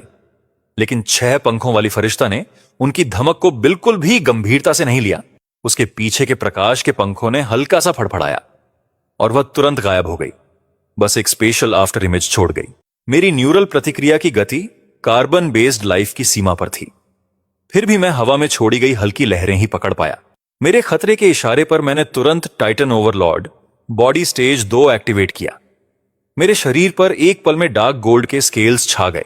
उसी पल जब टफ स्केल्स बन रहे थे, एक फीका हाथ बिना किसी चेतावनी के मेरे सीने पर टिका। कोई भयंकर धमाका नहीं, कोई चकाचौंध नहीं थी, सिर्फ शुद्ध उच्च आयामी ऊर्जा का विस्फोट था। मेरा अमर टाइटन शरीर एक दबे हुए कराह की तरह बज उठा, जैसे मुझ पर कोई उल्का गिरा हो और मुझे जोर से पीछे फेंक दिया गया। मैं सीधे पीछे की ओर उस अविश्वसनीय कड़े प्राचीन ग्लेशियर में जा टकराया। मोटी काली बर्फ के बड़े हिस्से टूटकर उड़ गए और बर्फ के तीरों का तूफान बन गया। मैं मलबे में खुद को संभाल पाया। पापा हैरान और गुस्से में थे। उन्होंने अपनी विशाल टाइगर पंजा हवा में घुमाया। सुनहरी धातु की ची ऊर्जा आकाश में छुरियों की तरह फैल गई और महिला का पीछा रोक लिया। महिला की आइस ब्लू आंखों में जटिल डेटा चमका। उसके चारों ओर की जगह अजीब तरह से विकृत होने लगी। पापा का हमला, जो भारी किले को भी तोड़ सकता था, साइड में फिसल गया। दूर के कई ऊंचे आइस पीक्स तुरंत ध्वस्त हो गए। क्या यह सेंट्रल ईडन सिटी के जजमेंट एंजल की ताकत है? इस तरह का स्पेस और ऊर्जा पर नियंत्रण असंभव सा लगता है, लेकिन मैं कभी भी झूठे देवता के सामने झुकने वाला नहीं। मैंने अपने पैरों को जोर से जमीन में ठोका और बिजली की तरह आगे बढ़ा। नीचे की बर्फ को तोड़ते हुए मेरा दाहिना हाथ ओरिजिन सीक्वेंस की सारी ताकत इकट्ठा कर रहा था। मैंने उसे उसके शील्ड पर जोर से मारा। जब लगा कि वह इसे ब्लॉक नहीं कर पाएगी और मैं कुछ पल के लिए पीछे हटने वाला था, पिछले 6 प्रकाश के पंख अचानक 6 विशाल प्रकाश की जंजीरों में बदल गए। वे एक पल में स्पेस को भेदते हुए पापा के विशाल अंगों को सख्ती से जकड़ लिया। पापा ने गुस्से में दहाड़ लगाई और पूरी ताकत से लड़ाई की, लेकिन हिल भी नहीं पाए। महिला की ठंडी बेरहम नजरें फिर से मुझ पर टिक गईं। कहा, तुम बस एक अधूरा लो लेवल एनर्जी वेसल हो। उसके हाथ में अचानक एक बेहद खतरनाक हाई डायमेंशनल प्रकाश की तलवार बनी, जो मेरे सिर की तरफ सीधे नीचे काटने आई। इतनी ताकतवर कि कुछ भी चीर सकती थी। मौत की इस घातक धमकी से बचने के लिए मैंने जबरदस्त झटका मारा और शरीर को मोड़ लिया। तलवार मेरे कंधे को छूते हुए चमकीले चिंगारियां उड़ाने लगी। यहां तक कि टाइटन के स्केल्स पर भी एक गहरा सफेद निशान रह गया। मैंने दांत कसकर तेज चोट सहन की और अपने बाएं हाथ से तलवार के किनारे को मजबूती से पकड़ लिया। मैंने फिर से ओरिजिन सीक्वेंस की भूख को पूरी ताकत से बढ़ा दिया और सच में स्वॉर्ड ऑन फ्लाइट से हाई डायमेंशनल स्पिरिचुअल एनर्जी को जबरदस्ती सोखने लगा। पहली बार उस महिला की नंगे चेहरे पर हैरानी की झलक दिखी। उसे बिल्कुल उम्मीद नहीं थी कि एक एक्सपेरिमेंटल सब्जेक्ट जैसे मैं उसकी ताकत को निगल पाऊंगा। उस एक पल की चूक का फायदा उठाते हुए मेरी डार्क गोल्ड क्लॉज सीधे उसके चेहरे की ओर बढ़ी, लेकिन असली निशाना था उसके हाथ में मौजूद कैलेमिटी बीस्ट का क्रिस्टल कोर। मेरी क्लॉज अचानक हवा में रास्ता बदलकर एक अजीब घुमाव बनाते हुए उस ठंडे नीले डिस्ट्रक्टिव ऑरा छोड़ने वाले क्रिस्टल कोर को झपट लिया। क्रिस्टल को खोते ही वह महिला जल्दी से पीछे हट गई और हवा में खुद को संभाला। उसकी आंखों में नीली डेटा की धाराएं पागलपन की तरह चमकने लगीं। उसने मुझ पर ठंडी नजर डाली और कहा, क्या सच में सोचते हो कि तुम ऐसे भाग जाओगे? जैसे ही उसने बात खत्म की, उसके पीछे के प्रकाश के पंख जोर से जलने लगे और दूर उत्तर की खाई के ऊपर एक विशाल फैंटम सिटी प्रकट हो गया। वो था सेंट्रल ईडन सिटी, जो स्पेस में फैला अल्टीमेट एनर्जी प्रोजेक्शन था, और शहर के फैंटम में अनगिनत डिस्ट्रक्टिव बीम्स जोर शोर से इकट्ठे होने लगे। पापा ने सारी ताकत से चेन्स तोड़ी और दहाड़ते हुए कहा कि मैं जिन ही को लेकर अभी निकल जाऊं। फिर वह प्योर व्हाइट जायंट शील्ड बनकर मेरी भागने की राह में खड़ा हो गया। मैंने एक पल के लिए भी हिचकिचाया नहीं। ठंडे क्रिस्टल कोर को कसकर पकड़कर अपनी जान बचाने दौड़ा। पीछे एक भयानक एनर्जी की लहर फूट पड़ी। कई ग्लेशियर उस बेतहाशा लाइट बीम्स की बौछार में तुरंत भाप बन गए। हम अपनी ताकतवर बॉडीज का सहारा लेकर विस्फोट के बीच से निकले। जब हम उस पुराने सोते हुए युद्धपोत के पास पहुंचे, दोनों की हालत खराब थी, लेकिन शुक्र है कि कोई गहरा जख्म नहीं था। मेरे पापा के पहले से सफेद फर पर काले निशान थे और उन्होंने दांत पीसते हुए कहा कि ये पागल लोग खुद को टर्मिनल्स में बदल बैठे हैं। बिना देर किए मैंने वो कैलेमिटी क्रिस्टल कोर युद्धपोत के रिएक्टर में फेंक दिया और पहले जमा की गई ऊर्जा के साथ मिलकर एक्टिवेशन थ्रेशहोल्ड तक पहुंचा। धीरे धीरे युद्धपोत के धातु के खोल से एक धीमी गुनगुनाहट उठने लगी, जैसे कोई प्राचीन जानवर जो सदियों से सोया था अब जाग रहा हो। युद्धपोत की सतह पर रहस्यमय नीली पैटर्न चमकने लगे और एक विशाल एंटी ग्रेविटी शक्ति ने इसे बर्फ से बाहर उठाना शुरू किया। पापा कमांड रूम में खड़े थे। उनकी आंखों में उत्साह की चमक थी। बोले, स्ट्रेटोस्फीयर को निशाना बनाओ। आज हम उस डिवाइन सिटी को हमेशा के लिए धराशायी कर देंगे। युद्धपोत एक तेज रोशनी की तरह बर्फीले बादलों को चीरते हुए पृथ्वी के वायुमंडल के ऊपर की ओर बढ़ा। यह इतनी तेज गति से आगे बढ़ा कि युद्धपोत का इंटरनल ग्रेविटी सिमुलेशन सिस्टम एकदम सही काम कर रहा था। आखिरकार हम स्क्रीन पर स्ट्रेटोस्फेरिक कोऑर्डिनेट्स को नजदीक आते देख रहे थे और बादलों के ऊपर रेडियन सिटी की असली शक्ल सामने आई। यह एक भव्य शहर था, पूरी तरह से क्रिस्टल और खास अलॉयज से बना हुआ, और उसके आसपास अनगिनत भारी डिफेंसिव फोर्ट्रेसेस उपग्रहों की तरह तैर रहे थे। जब मुझे लगा कि युद्धपोत बिना पकड़े बच निकल जाएगा, तभी मुख्य कंट्रोल स्क्रीन 2 बार चमकी और खून जैसे लाल रंग में बदल गई। स्क्रीन पर एक विशाल ठंडा मानव चेहरा अजीब तरीके से प्रकट हुआ। जो बिल्कुल उसी 6 पंख वाले एंजल जैसा था जिसे हम अभी मिले थे। बिना किसी भावना वाली सिंथेटिक आवाज में उसने कहा कि घुसपैठिए खत्म कर दिए जाएंगे। और तुरंत युद्धपोत के सारे हथियार और शील्ड फेल हो गए। और यही सब कुछ नहीं था, रिएक्टर का तापमान असामान्य रूप से तेजी से बढ़ने लगा। किसी ने दूर से सबसे ऊंचे स्तर का कंट्रोल जबरदस्ती हथिया लिया था। पापा घबराकर कंट्रोल कंसोल पर जोर से थप्पड़ मारते रहे और बाहरी कनेक्शन काटने की कोशिश की, लेकिन कोई फायदा नहीं हुआ। मैंने गहरी सांस ली और अपनी स्केल कवर्ड दाहिनी हाथ से मेन कंसोल पर जोर से थाप मारी।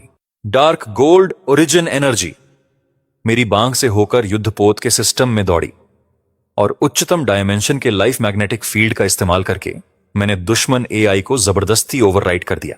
2 पूरी तरह अलग ताकतें युद्धपोत के न्यूरल नेटवर्क के अंदर जोरदार टकराईं और युद्धपोत स्ट्रेटोस्फियर में जोर से हिला।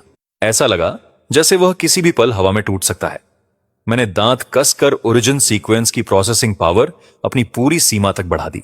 आखिरकार तेज इंटरनल स्पार्क्स के बाद वो डरावना मानव चेहरा एक तेज खुरदरी इलेक्ट्रॉनिक चीख निकाला और स्क्रीन फिर से सुरक्षित स्थिति का नीला प्रकाश दिखाने लगी।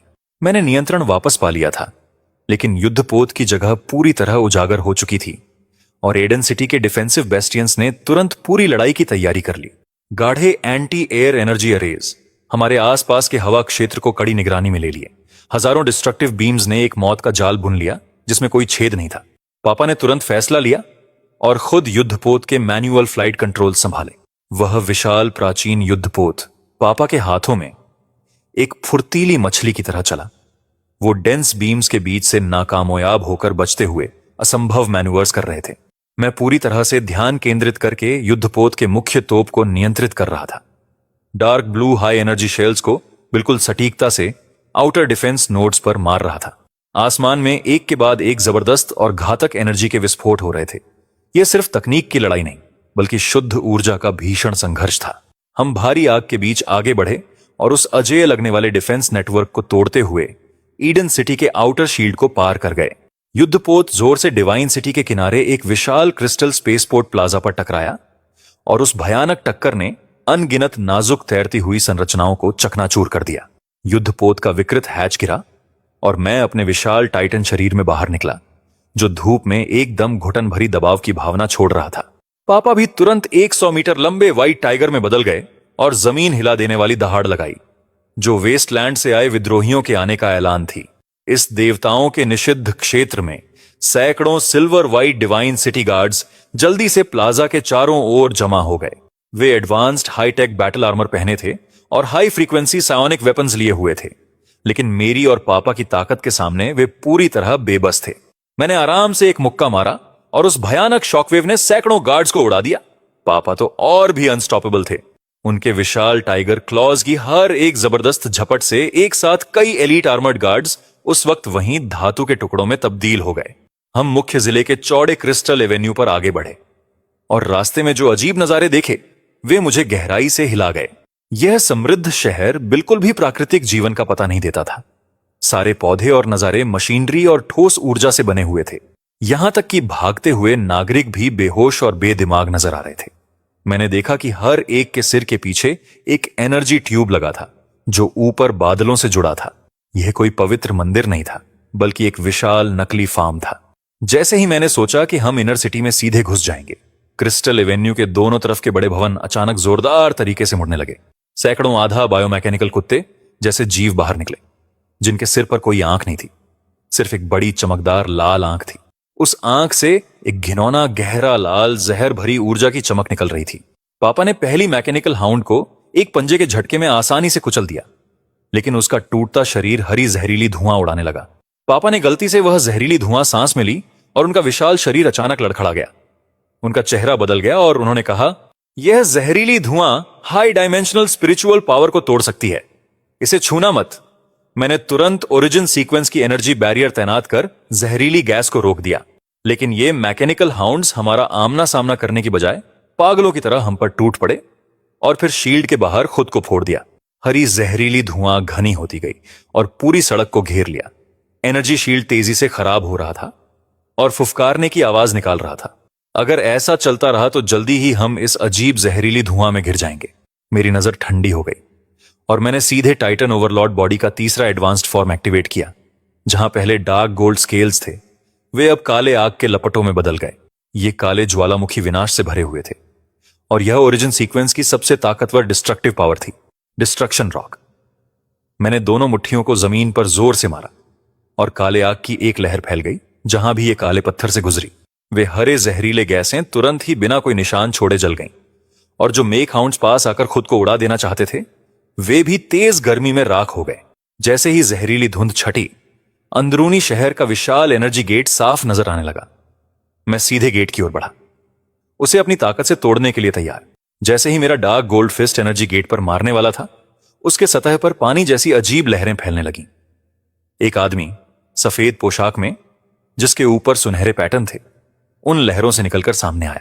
उसने एक शानदार गोल्डन मास्क पहना था जो उसके चेहरे के ऊपर वाले हिस्से को ढक रहा था, और मास्क के नीचे उसके होंठ एक गहरी परेशान करने वाली मुस्कान में थे।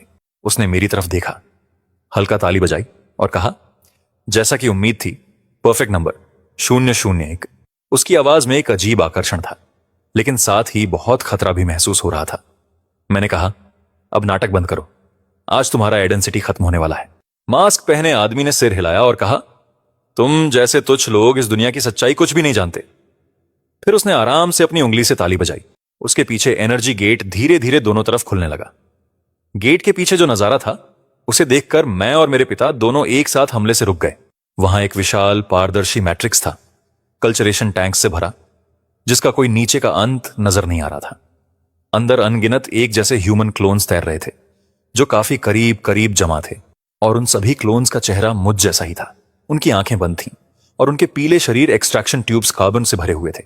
मास्क पहने आदमी ने अपने हाथ फैलाए और जोर से हंसते हुए, जैसे कोई महान कला का नमूना दिखा रहा हो, कहा, वापस स्वागत है वो उस जगह जहां तुम पैदा हुए थे, मेरे सबसे गर्वित अल्टीमेट वेसल। ये सब क्या हो रहा है? क्या मैं अपने पिता का जैविक बेटा नहीं हूं? मैं अचानक अपने पिता की तरफ मुड़ा। उम्मीद थी कि वह तुरंत कोई जवाब देगा। मेरे पिता का विशाल व्हाइट टाइगर शरीर भी एक अजीब तरह से हल्का कांप रहा था, और उनकी आंखों में सुनहरी चमक दिख रही थी। कई सालों से दबा हुआ दर्द उनकी आंखों में चमक गया। शाओ युआन, यह लंबी कहानी है, लेकिन मैं लू शांतियान वाकई तुम्हारा पिता हूं। मास्क वाला आदमी जोर से हंसा और बिना किसी दया के पिताजी की बात काट दी। उसने तो बस लैब से एक जेनेटिक एम्ब्रियो चुराया है, और अब वह सोचता है कि वह तुम्हारा पिता है। तुम सिर्फ एक डिस्पोजेबल सब्जेक्ट हो, जिसे एक प्राचीन देवता के जेन्स के टुकड़ों से बनाया गया है। तुम्हारा अस्तित्व सिर्फ सुप्रीम हायर डायमेंशनल विल को आगे बढ़ाने के लिए है। जब मैंने ये बातें सुनी, जो मेरी सारी समझ को तोड़ रही थी, तो मेरे दिमाग में एक जोरदार गरज फूट पड़ी। पिछले 10 सालों की हमारी लड़ाई, उस कठोर वेस्टलैंड में, और पिता पुत्र का वो रिश्ता जो हमें जीवित रखता था, क्या वो सब एक बड़ी चालाकी से रचा गया झूठ था? ये भावनात्मक उथल पुथल की वजह से मेरे अंदर की ओरिजिन एनर्जी पूरी तरह बेकाबू हो गई। जब लगा कि मैं अपना होश खोने वाला हूं, तभी पिता ने एक दर्द से भरी, गुस्से भरी दहाड़ लगाई, जिसने पूरी डिवाइन सिटी की छत हिला दी। उनका विशाल शरीर अचानक तेज सफेद ओरिजिन फ्लेम में बदल गया। बिना कोई हिचक वे गोल्डन मास्क वाले घमंडी आदमी की तरफ बढ़े। कोई भी हमारे उस बंधन को नहीं तोड़ सकता जो हमने 10 सालों तक वेस्टलैंड में साथ जीकर बनाया है। जा सड़ जा, तुम झूठे पाखंडी जो जिंदगी को तुच्छ समझते हो। यह हमला पिता की पूरी लाइफ फोर्स जलाकर किया गया। बेहद ताकतवर था। उनकी प्योर मेटल ओनारा एक और भी बड़ा, ठोस फैंटम टाइगर बन गई। उसके बड़े जबड़े इतने बड़े थे कि एक युद्धपोत को निगल सकते थे, और वह मास्क्ड आदमी और गेट को तोड़ने की कोशिश कर रहा था। लेकिन मास्क्ड आदमी ने ठंडे हंसी के साथ वहीं खड़े रहना चुना। उसने बिल्कुल भी बचने की कोशिश नहीं की। उसके पीछे इंक्यूबेशन पॉड्स का मैट्रिक्स अचानक हजारों डरावनी लाल रोशनी से जगमगा उठा। सैकड़ों मेरे क्लोन्स ने एक साथ अपनी आंखें खोली और पूरी एकता से मेरी तरह डार्क गोल्डन पंचेस मारे। सैकड़ों नकली टाइटन पावर्स एक भयंकर ऊर्जा की नदी बनकर पिता के व्हाइट टाइगर फैंटम पर प्रहार करने लगी।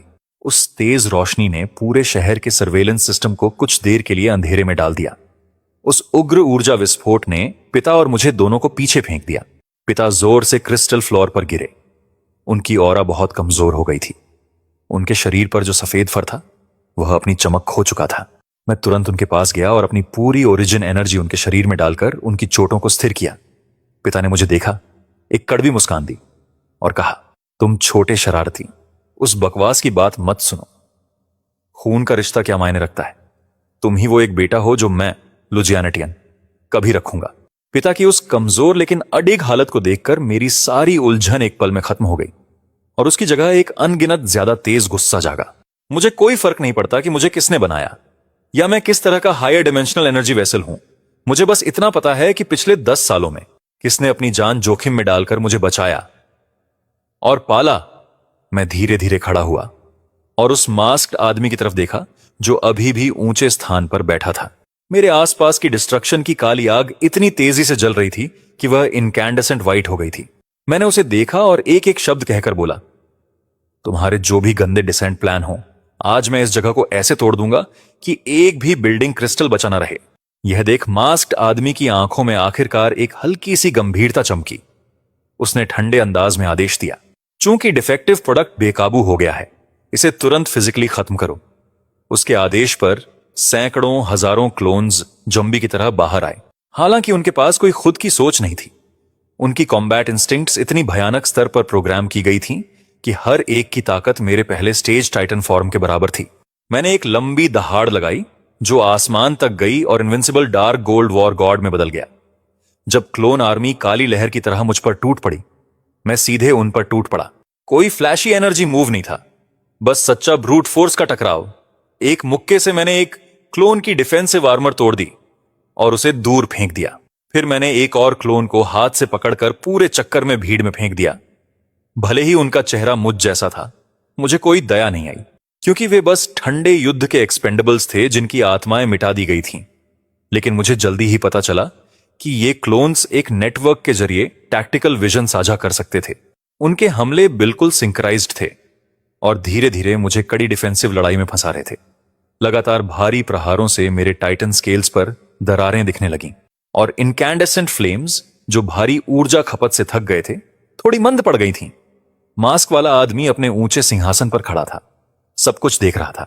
वह एक घमंडी ठंडी मुस्कान के साथ, जैसे मैं अपना आखिरी विकल्प अपनाने वाला था, यानी अपने अंदर के ओरिजिन कोर को फोड़ने का। अचानक ईडन सिटी के ऊपर आकाश में एक बड़ा फटा हुआ छेद खुला। एक काला स्टारशिप हमारे बैटलशिप से 10 गुना बड़ा नीचे आ रहा था। बिना किसी चेतावनी के स्टारशिप के नीचे से एक तेज गहरा पर्पल बीम निकला, जो एक दिव्य तलवार जैसा था। यह बीम बिल्कुल उस इलाके को ढक रहा था जहां क्लोन्स और मैं थे। जैसे ही क्लोन्स ने उस पर्पल लाइट को छुआ, वे अनगिनत रोशनी के कणों में बिखर गए। उनके पास लड़ने या बचने का कोई मौका भी नहीं था। पूरी तरह से मिटने से पहले मुझे एक बहुत ही कोमल लेकिन असहनीय खिंचाव महसूस हुआ। धीरे धीरे मुझे ऊपर उठाते हुए एक अजीब महिला की आवाज, जिसमें सुप्रीम अथॉरिटी और कमांडिंग प्रेजेंस थी, पूरे शहर के आसमान में गूंजने लगी। देखना चाहता हूं कि इस ब्रह्मांड में कौन उस बच्चे को छूने की हिम्मत करता है जिसे स्टार सी रेजिस्टेंस इतनी मेहनत से खोज रहा है। जब मास्क्ड आदमी ने काले स्टारशिप को आसमान पर छाए देखा, उसका चेहरा तुरंत मरा हुआ सा हो गया। डर के मारे उसने चिल्लाया, स्टार सी रेजिस्टेंस, तुम यहां कैसे पहुंचे? स्टारशिप पर कोई जवाब नहीं आया, सिर्फ मुख्य तोप की भयानक गर्जना सुनाई दी। एक शुद्ध सफेद बीम जो हेवन और अर्थ को तबाह कर सकता था, सीधे ईडन सिटी के सेंट्रल कमांड टावर पर चला। यह डिमेंशनल स्ट्राइक कई गुना ज्यादा भयानक था। फिर कांशियोंग सिटी लॉर्ड की स्टार ब्रेकर कैनन से एक विशाल ऊर्जा का गोला शहर के दिल में फटा, जिसने कई एयरबोर्न फोर्ट्रेसेस को पलट दिया। मास्क्ड आदमी चिल्लाने का मौका भी नहीं पा सका, क्योंकि वह पूरी तरह तेज रोशनी में समा गया। मैंने मौका लिया और अपने बुरी तरह घायल पिता को उठाया, जो फिर से मानव रूप में बदल चुके थे, और पर्पल बीम के साथ स्टारशिप में चला गया। काले स्टारशिप की तकनीक मेरी समझ से कहीं आगे थी। एक महिला काले टाइट कॉम्बैट सूट में मेरे पास आई। उसके तेज लाल बाल थे और उसकी आंखों में जटिल राहत और आराम की झलक थी। उसने कहा, मुझे अपना परिचय देने दो। मैं हूं होंगलियान, रेजिस्टेंस की 7वीं फ्लीट का सुप्रीम कमांडर। हमने पूरे 10 साल तुम्हें खोजने में बिताए हैं। तुम ही हो वो परफेक्ट ऑरिजिन वेसल। वो मुझे मेटल कॉरिडोर से ले गई, फिर वो मुझे नए बने हाइपरडायमेंशनल मेडिकल चैम्बर में ले गई। उसने मेरे बेहोश पिता को उठाया और उसे हरे लाइफ एसेंस से भरे रिकवरी फ्लूइड में रखा। फिर उसने मेरी तरफ देखा और बेहद गंभीर आवाज में सच बताया कि एडन सिटी के जो लोग खुद को भगवान कहते हैं, वो असल में किसी और के कठपुतली हैं। सच में सबका मास्टरमाइंड एक high dimensional crystalline parasitic life form है, जो चांद के अंधेरे हिस्से में छुपा हुआ है। वे ईडन सिटी का इस्तेमाल अर्थ स्पिरिचुअल एनर्जी चुराने के लिए करते हैं, ताकि पूरी धरती को पूरी तरह साफ किया जा सके और तुम्हारे अंदर जागा परफेक्ट ओरिजिन सीक्वेंस ही हो सीखनी ही उन्हें में रोकने की आखिरी चाबी है। होंगलियन के इस चौंकाने वाले राज को सुनते हुए मैं खुद को एक और बड़े संकट के बीच महसूस कर रहा था, लेकिन मैं पीछे हटने का नाम तक नहीं ले रहा था। मैंने अपना काला पुराना मुट्ठी कसकर बनाया और उसकी आंखों में घूरते हुए कहा, असली दुश्मन जहां भी हो मैं उन्हें चूर चूर कर दूंगा। होंगलियन ने हामी भरी और कहा, उससे पहले तुम्हें असली ट्रेनिंग से गुजरना होगा। तुम्हारा ओरिजिन सीक्वेंस अभी पूरी तरह से इंस्टिंक्ट पर काम कर रहा है और इसकी क्षमता का 10% भी नहीं निकला है। अब मैं तुम्हें रेजिस्टेंस के सीक्रेट बेस ले जाऊंगी, जहां ईडन सिटी के जलते हुए खंडहरों के ऊपर हेल लेवल की खास ट्रेनिंग होती है। काला स्टारशिप धीरे धीरे अपने बड़े बो इंजन्स को घुमाया और नीली स्पेशल कर्वेचर की चमक फैलाई। पल भर में वह रोशनी की एक रेखा बनकर वायुमंडल से बाहर निकल गया और अनगिनत अनजाने और खतरों से भरे ब्रह्मांड की ओर बढ़ा। ब्लैक स्टारशिप के कर्वेचर इंजन ने गहरी गड़गड़ाहट की। बाहर खिड़की से तारे की रोशनी चमकदार पट्टों की तरह फैल रही थी। मैं मेन कंट्रोल रूम में विशाल होलोग्रामिक स्टार मैप के सामने खड़ा था। होंगलियन मेरे पास आई और हरे न्यूट्रिएंट फ्लूइड का एक कप दिया। उसने कहा, यह प्योर स्टेलर एनर्जी से निकाला गया रिकवरी सीरम है। मैंने कप एक ही घूंट में पी लिया और अपने शरीर में ताकत महसूस की। स्टारशिप ने जो तेजी से यात्रा की थी, आखिरकार धीमा होकर कियोटिक एस्टेरॉयड बेल्ट के बीच रुका। यहां के मीटियोराइट्स पर अजीब सा डार्क पर्पल मेटालिक चमक थी। होंगलियन ने सबसे बड़े टूटे हुए मीटियोराइट की ओर इशारा किया और कहा, हम यहां हैं। स्टारशिप के सामने से कॉम्प्लेक्स अनलॉकिंग बीम्स निकले और मेटेरॉयड की सतह पर चमकते हुए चले। वो लाइफलेस मीटियोराइट धीरे धीरे 2 हिस्सों में खुल गया और अंदर एक विशाल अंडरग्राउंड स्टील स्टारपोर्ट दिखा। असंख्य अजीब आकार के वॉरशिप्स न्यूपोर्ट में आ जा रहे थे। यह रेजिस्टेंस का मुख्य छुपा हुआ GDI था, जो सदियों से छुपा हुआ था। मैं होंगलियन का पीछा करते हुए स्टारशिप से नीचे एलॉय डेक पर उतरा। आसपास के रेजिस्टेंस फाइटर्स मेरी ओर आश्चर्य से देख रहे थे। वे आपस में फुसफुसा रहे थे, तो यही है परफेक्ट ओरिजिन वेसल। मैंने उनकी नजरों को नजरअंदाज किया और सीधे मेडिकल विंग की ओर बढ़ा। पुराने पिता अभी भी रिकवरी पॉड में सो रहे थे। मुझे उनकी सुरक्षा का भरोसा करना था। होंगलियन ने मेरी सोच पढ़ ली और कहा, चिंता मत करो, उनके वाइटल साइंस पूरी तरह स्थिर हैं। जैसे ही मैंने राहत की सांस ली और ट्रेनिंग के बारे में पूछना चाहा, पूरे पोर्ट में एक तेज टॉप लेवल रेड अलार्म बज उठा। जब मुझे लगा कि यह छुपा हुआ मुख्यालय पूरी तरह सुरक्षित है, तो मेरे पास खड़ा जवान सैनिक अचानक चिल्लाया। उसकी त्वचा की सतह तेजी से क्रिस्टलीय होने लगी। उसकी नसों से तेज नीले क्रिस्टल फूटने लगे। आसपास के सैनिक डर के मारे पीछे हट गए और अपने एनर्जी गन्स उठा लिए। होंगलियन का चेहरा तुरंत बदल गया। उसने चिल्लाते हुए कहा कि यह हाई डायमेंशनल क्रिस्टल पैरासाइट का रेजोनेंस है। उसने अपनी पल्स लाइट स्वॉर्ड निकाली ताकि सैनिक को जल्दी राहत दे सके। मैंने उसका कलाई पकड़कर कहा, रुको, मैं उसे बचा सकता हूं। बिना देरी किए मैंने टाइटन ओवरलॉर्ड के पहले चरण को सक्रिय किया। मेरे दाहिने हाथ की हथेली पर डार्क गोल्डन स्केल्स उगाए। मैंने उस सैनिक का कंधा पकड़ा जो अनकंट्रोलेबली क्रिस्टलाइजिंग हो रहा था। मैंने ओरिजिन सीक्वेंस की डवोरिंग इंस्टिंक्ट को पूरी ताकत से जगाया। एक जबरदस्त हिंसक शक्ति उसके पूरे शरीर में दौड़ गई। जो नीले क्रिस्टल तेजी से बढ़ रहे थे, वे फैलना बंद कर गए। हाई डिमेंशनल पैरासिटिक एनर्जी जबरदस्ती उसके शरीर से निकलकर मेरे हाथ से होते हुए मेरे सीने के एनर्जी कोर तक पहुंच गई। सैनिक दर्द से जमीन पर गिर पड़ा। सांस लेने के लिए संघर्ष कर रहा था। उसने आधा हाथ खो दिया, लेकिन कम से कम बच गया। होंगलियन ने मेरी इस सहज क्रिस्टल संक्रमण को खत्म करने की ताकत को देखा और उसकी आंखों में पहले कभी न देखी गई उम्मीद जली। उसने कहा, तुम सच में हमारी आखिरी ताकत हो चांद के अंधेरे हिस्से के खिलाफ। अभी जो रेजोनेंस हुआ, इसका मतलब दुश्मन ने तुम्हारी मौजूदगी महसूस कर ली है। वे हाई डायमेंशनल ब्रॉडकास्टिंग से हमारी जगह पता लगाने की कोशिश कर रहे हैं। हमारे पास समय नहीं है, ट्रेनिंग तुरंत शुरू करनी होगी। मैंने होंगलियन के साथ कड़ी सुरक्षा वाले अंडरग्राउंड रास्तों से बेस के सबसे अंदर तक कदम बढ़ाए, जहां एक विशाल ग्रेविटी आइसोलेशन चेंबर का दरवाजा था। उसके पीछे से आती भयानक एनर्जी वेव्स ने मेरी स्केल्स को खड़ा कर दिया। होंगलियन ने गंभीरता से कहा, यह रेजिस्टेंस का आखिरी परीक्षण है, एबिसल फर्नेस। यहां चांद के अंधेरे हिस्से के सबसे चरम हाई डायमेंशनल क्रिस्टल प्रेशर का माहौल बनाया जाता है।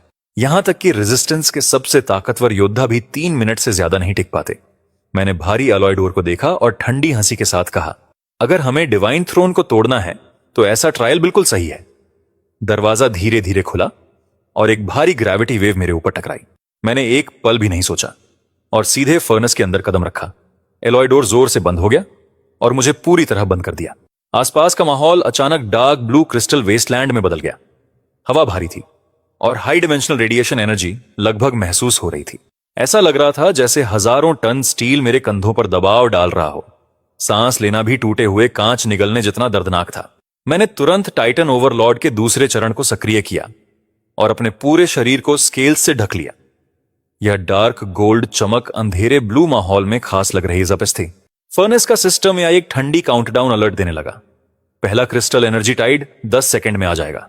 मैंने अपनी घुटनों को थोड़ा मोड़ा और सबसे मजबूत डिफेंसिव स्टैंस ली ताकि इंपैक्ट को सह सकूं।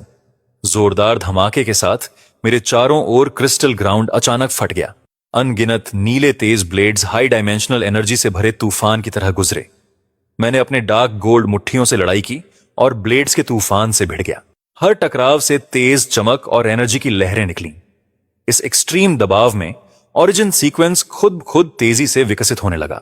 मैं महसूस कर सकता था कि मेरी कोशिकाएं उस संपीड़ित एनर्जी को लालची की तरह अपना रही थीं। यह जानलेवा दबाव मेरी रक्त को उबाल रहा था। जब मुझे लगा मैंने फर्नेस के एक्सट्रीम प्रेशर को पूरी तरह सह लिया है, तो सिमुलेशन स्पेस के सारे डार्क ब्लू क्रिस्टल्स अचानक अजीब तरीके से पिघलने लगे। एक विशाल पारदर्शी क्रिस्टल एक भयानक पंजा वॉइड से सीधे बाहर आया। यह कोई सिमुलेशन नहीं, बल्कि एक उच्च आयामी लाइफ फॉर्म की क्रॉस डिमेंशनल प्रोजेक्शन थी। चांद के अंधेरे हिस्से के पैरासाइट्स की घिनौनी ऊर्जा सीधे मेरी ओर आई। वह विशाल पंजा इतना भारी दबाव लेकर था कि सितारों को भी कुचल सकता था। जब वह पंजा मुझ पर टूट पड़ा, उस दबाव में मेरी टाइटन स्केल्स भी कराने लगी, लेकिन यह मेरे फाइटिंग स्पिरिट को तोड़ने की बजाय पूरी तरह जला गई। मैंने सिर पीछे किया और एक अडिग गर्जना निकाली, फिर अपनी तीसरी फॉर्म सक्रिय की। मेरा डार्क गोल्ड शरीर तुरंत सफेद गर्म आग से जल उठा। मैंने अपने पैरों को जमीन पर जोर से ठोका। नीचे का वर्चुअल क्रिस्टल ग्राउंड टूट गया और मैं एक सफेद उल्का पिंड की तरह ऊपर की ओर बढ़ा। मैं सीधे उस भयानक पंजे की तरफ बढ़ा। आइक ऑफ डिस्ट्रक्शन और हाई डायमेंशनल क्रिस्टल हवा में जोरदार टकराए। धमाका नहीं हुआ, बस एक ब्लैक होल बना जो प्रकाश को भी निगल गया। मैंने अपने पूरे शरीर की ओरिजिन पावर अपने दाहिने मुट्ठी में जमा की और पूरी ताकत से उसे छोड़ा। ब्रेक! मैंने दांत पीसकर प्राचीन डीमन गॉड जैसी गर्जना की। फिर एक तेज क्रिस्टल टूटने की आवाज आई और वह घमंडी क्रिस्टल जायंट क्लॉ मेरे पंच से चूर चूर हो गया। इस जबरदस्त प्रतिक्रिया ने सिर्फ क्रॉस डायमेंशनल प्रोजेक्शन लिंक को नहीं तोड़ा, बल्कि पूरे ग्रेविटी आइसोलेशन चैम्बर को भी तहस नहस कर दिया। यह अंडरग्राउंड बेस बहुत मजबूत था, लेकिन अलॉय दीवार एक बड़े छेद के साथ फट गई। धुआं और तेज अलार्म के बीच मैं धीरे धीरे बाहर निकला। मेरे शरीर की सफेद गर्म आग धीरे धीरे कम हुई और फिर से डार्क गोल्ड स्केल्स में बदल गई। होंगलियन और रेजिस्टेंस के कई ऊंचे अधिकारी मलबे में मुझे देख हैरान रह गए। वे मुझे ऐसे देख रहे थे जैसे मैं कोई ऐसा राक्षस हूं जिसने सारी आम समझदारी तोड़ दी हो। होंगलियान ने गले से आवाज निकाली और कांपती आवाज में मुझसे पूछा, तुमने सच में उस सपोजिडली इंडिस्ट्रक्टिबल एबिसल फर्नेस को उड़ा दिया? मैंने कंधे से धातु के मलबे को झटकते हुए आराम से कहा, इस लेवल का खिलौना अब मेरी सीक्वेंस पोटेंशियल को नहीं जगा सकता, क्योंकि वो हाई डिमेंशनल पैरासाइट्स मरने के लिए बेताब हैं। अब हम सीधे चंद्रमा के डार्क साइड की तरफ बढ़ेंगे। हम उन्हें जड़ से खत्म कर देंगे। होंगलियन ने गहरी सांस ली। उसकी आंखों में जोश और इरादा जल रहा था। ठीक है, हमारी पूरी 7th फ्लीट ओरिजिन के साथ मौत तक चलेगी। 3 दिन बाद एक स्पेशली मॉडिफाइड असॉल्ट स्टारशिप मुख्य बेस से रवाना हुआ। यह स्टारशिप रिबेल्स के सबसे एडवांस्ड एनर्जी शील्ड्स और एंटी रेडार सिस्टम से लैस था। हमारा लक्ष्य था क्रिस्टल पैरासाइट का ब्रूड नेस्ट, जो चंद्रमा के दूर दराज के हिस्से में था। डैड रेस्टोरेटिव फ्लूइड की मदद से पूरी तरह से अपनी पीक कंडीशन में लौट आए थे। वह मेरे बगल में खड़ा था, चंद्रमा को देख रहा था, जो स्टार मैप पर पृथ्वी का सबसे नजदीकी उपग्रह था। शाओ युआन, इस बार तुम्हारा पिता चार्ज की अगुवाई करेगा। हम दोनों, पिता और पुत्र, उनके घोंसले को तहस नहस करने वाले हैं। अंधकारमय अंतरिक्ष में स्टारशिप तेज और चुपचाप आगे बढ़ रहा था। जैसे जैसे हम चंद्रमा के करीब आते गए, एक भारी डर मेरे मन पर छा गया। अंतरिक्ष से देखने पर चंद्रमा का दूर का हिस्सा बिल्कुल खाली क्रेटर वाली जगह नहीं था, बल्कि एक विशाल, बहुत मोटी पर्पल ब्लैक क्रिस्टल की खोल से पूरी तरह ढका हुआ था। असंख्य क्रिस्टल कॉन्ड्यूइट्स जैसे हॉन्ग टेंटिकल्स चंद्रमा के कोर में गहरे तक जा रहे थे। वे बेताबी से चंद्रमा की कोर एनर्जी को चूस रहे थे। होंगलियन तेजी से कंट्रोल संभाल रही थी। स्टारशिप ने साइलेंट क्लॉकिंग मोड चालू किया। हम क्रिस्टल शेल की outer high dimensional energy barrier से गुजरने वाले थे। सबको अपनी पर्सनल एनर्जी शील्ड्स एक्टिवेट करनी होंगी मानसिक कंटामिनेशन से बचने के लिए। मैंने पोर्ट होल के बाहर विशाल पर्पल ब्लैक क्रिस्टल्स को देखा जो देखने में ही बीमार कर देने वाले थे, और ओरिजिन सीक्वेंस का डिवाउरिंग इंस्टिंक्ट फिर से जाग उठा। अदृश्य स्टील की सुई जैसी एक भूखी गर्जना के साथ स्टारशिप चुपचाप डिफेंसिव नेट के एक छेद से निकल गया। जैसे ही हम चंद्रमा की सतह पर उतरने वाले थे, कंसोल के सारे रडार स्क्रीन एक साथ स्टैटिक में बदल गए। जब मुझे लगा कि हमारा क्लॉकिंग सिस्टम हर स्कैन को धोखा देने के लिए काफी है, ऊपर से एक अचानक जोरदार आवाज आई जो ऐसा लगा जैसे जहाज को चीर देगी। एक क्रिस्टल एंशिएंट ड्रैगन 500 मीटर से भी लंबा सीधे आर्मर से टकराया। उसकी धारदार क्रिस्टल क्लॉज ने तुरंत स्टारशिप के क्लोकिंग लेयर को फाड़ दिया। उसकी विशाल डार्क पर्पल आंखों में ठंडी हाई डायमेंशनल सल्फायर जल रही थी। होंगलियन चिल्लाई, यह तो बुरी खबर है। यह ब्रूड नेस्ट का अंतिम रक्षक था, इनजस्टिस प्रिजन नेदर ड्रैगन। उसने अपने अनगिनत क्रिस्टल क्लस्टर से बने बड़े मुंह को खोला और विनाशकारी ब्रेथ छोड़ी। पर्पल ब्लैक ड्रैगन ब्रेथ ने तुरंत स्टारशिप के मोटे आउटर एनर्जी आर्मर को पिघला दिया। अंदर अलार्म जोर से बजने लगे। ग्रेविटी सिस्टम फेल हो गया। मैंने होंगलियान को पकड़ा जब वह अंतरिक्ष में खींचने वाली थी और उसे सुरक्षित जगह की ओर फेंक दिया। डैड ने गुस्से में गर्जना की। वह तुरंत 100 मीटर से भी बड़े प्योर व्हाइट जायंट टाइगर में बदल गया और स्टारशिप के टूटते तूफानी हवा में कूद पड़ा उस भयानक नेदर ड्रैगन का सामना करने। मैंने भी बिना हिचकिचाए टाइटन ओवरड्राइव एक्टिवेट किया और उसके पीछे अंतरिक्ष में कूद पड़ा। बिना हवा के खालीपन में हम केवल अपने दिमाग से बात कर सकते थे। डैड का व्हाइट टाइगर रूप 500 मीटर के नेदर ड्रैगन के सामने छोटा लग रहा था, लेकिन वह निर्भीक होकर अपने जंग मेटल जायंट क्लॉजिंग से नेदर ड्रैगन की हड्डी पर वार कर रहा था। एक तेज चमक के साथ नेदर ड्रैगन की एक पसली वहीं टूट गई, लेकिन उसे कोई दर्द नहीं हुआ। उसने अपनी पूंछ जोर से डैड की तरफ मारी। भारी ताकत से डैड उड़कर एक क्रिस्टल क्रेटर से टकराया। मेरी आंखों में ठंडी चमक आई। मेरे डार्क गोल्ड स्केल्स अचानक मेरे शरीर से बाहर निकल आए। वे ओरिजिन एनर्जी से बने 2 जोड़े जबरदस्त ड्रैगन विंग्स में बदल गए। यह वही नया ओरिजिन सीक्वेंस का रूप था जो मैंने अभी अभी एबिसल फर्नेस में पकड़ा था।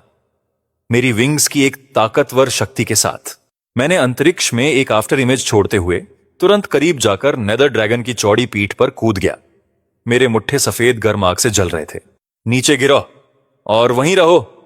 मैंने दोनों मुट्ठे घुमाकर जोर से नीचे मारे, जैसे किसी पाइल ड्राइवर से वार कर रहा हूं।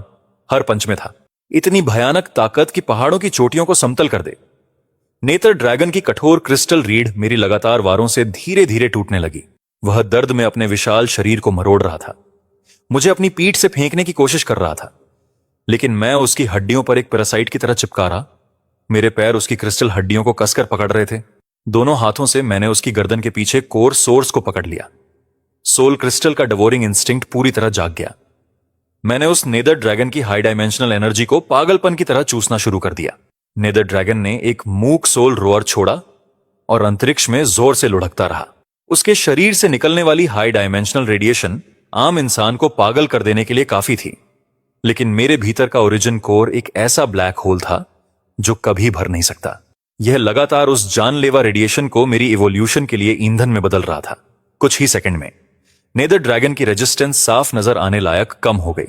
उसकी आंखों की ठंडी सल्फायर भी बुझते हुए मोमबत्ती जैसी धीमी हो गई। मैंने गुस्से से एक गर्जना की और दोनों हाथों में सारी ताकत लगा दी। एक आवाज के साथ मैंने उस क्रिस्टल को कोर के साथ बाहर फाड़ दिया। नेदर ड्रैगन तुरंत कई छोटे पर्पल कॉस्मिक डस्ट के कणों में टूट गया। मैं अंतरिक्ष में तैर रहा था, उस विशाल ऊर्जा से भरे क्रिस्टल को पूरी तरह कुचलकर पूरी तरह अवशोषित कर लिया। ओरिजिन सीक्वेंस का एवोल्यूशन लेवल फिर से बढ़ गया। मुझे महसूस हुआ कि मैं पूर्णता के बहुत करीब हूं। डैड टूटे क्रेटर से बाहर उड़कर अपने ऊपर से पर्पल स्टारडस्ट झाड़ रहा था। वह हंसते हुए वॉइस ट्रांसमिशन में बोला, शाबाश, बिल्कुल वैसा ही जैसा मैं अपने बेटे लुजियांटियन से उम्मीद करता हूं। संकट खत्म हो गया। होंगलियान ने बुरी तरह डैमेज स्टारशिप को चलाते हुए मुश्किल से क्रिस्टल ग्राउंड पर उतारा। हम तीनों चंद्रमा के डार्क साइड पर खड़े थे। उस घुटन भरे पर्पल ब्लैक जमीन पर हमारे सामने एक विशाल क्रिस्टल पीक था जो 10,000 मीटर ऊंचा था और सीधे अंतरिक्ष की खाली जगह तक फैला था। होंगलियान ने उस पीक की ओर इशारा किया और कहा, वह हायर डिमेंशनल पैरासाइट्स का मुख्य ब्रूड नेस्ट है। अगर हम अंदर के क्रिस्टल हार्ट को नष्ट कर दें तो उनकी पृथ्वी पर पकड़ पूरी तरह टूट जाएगी।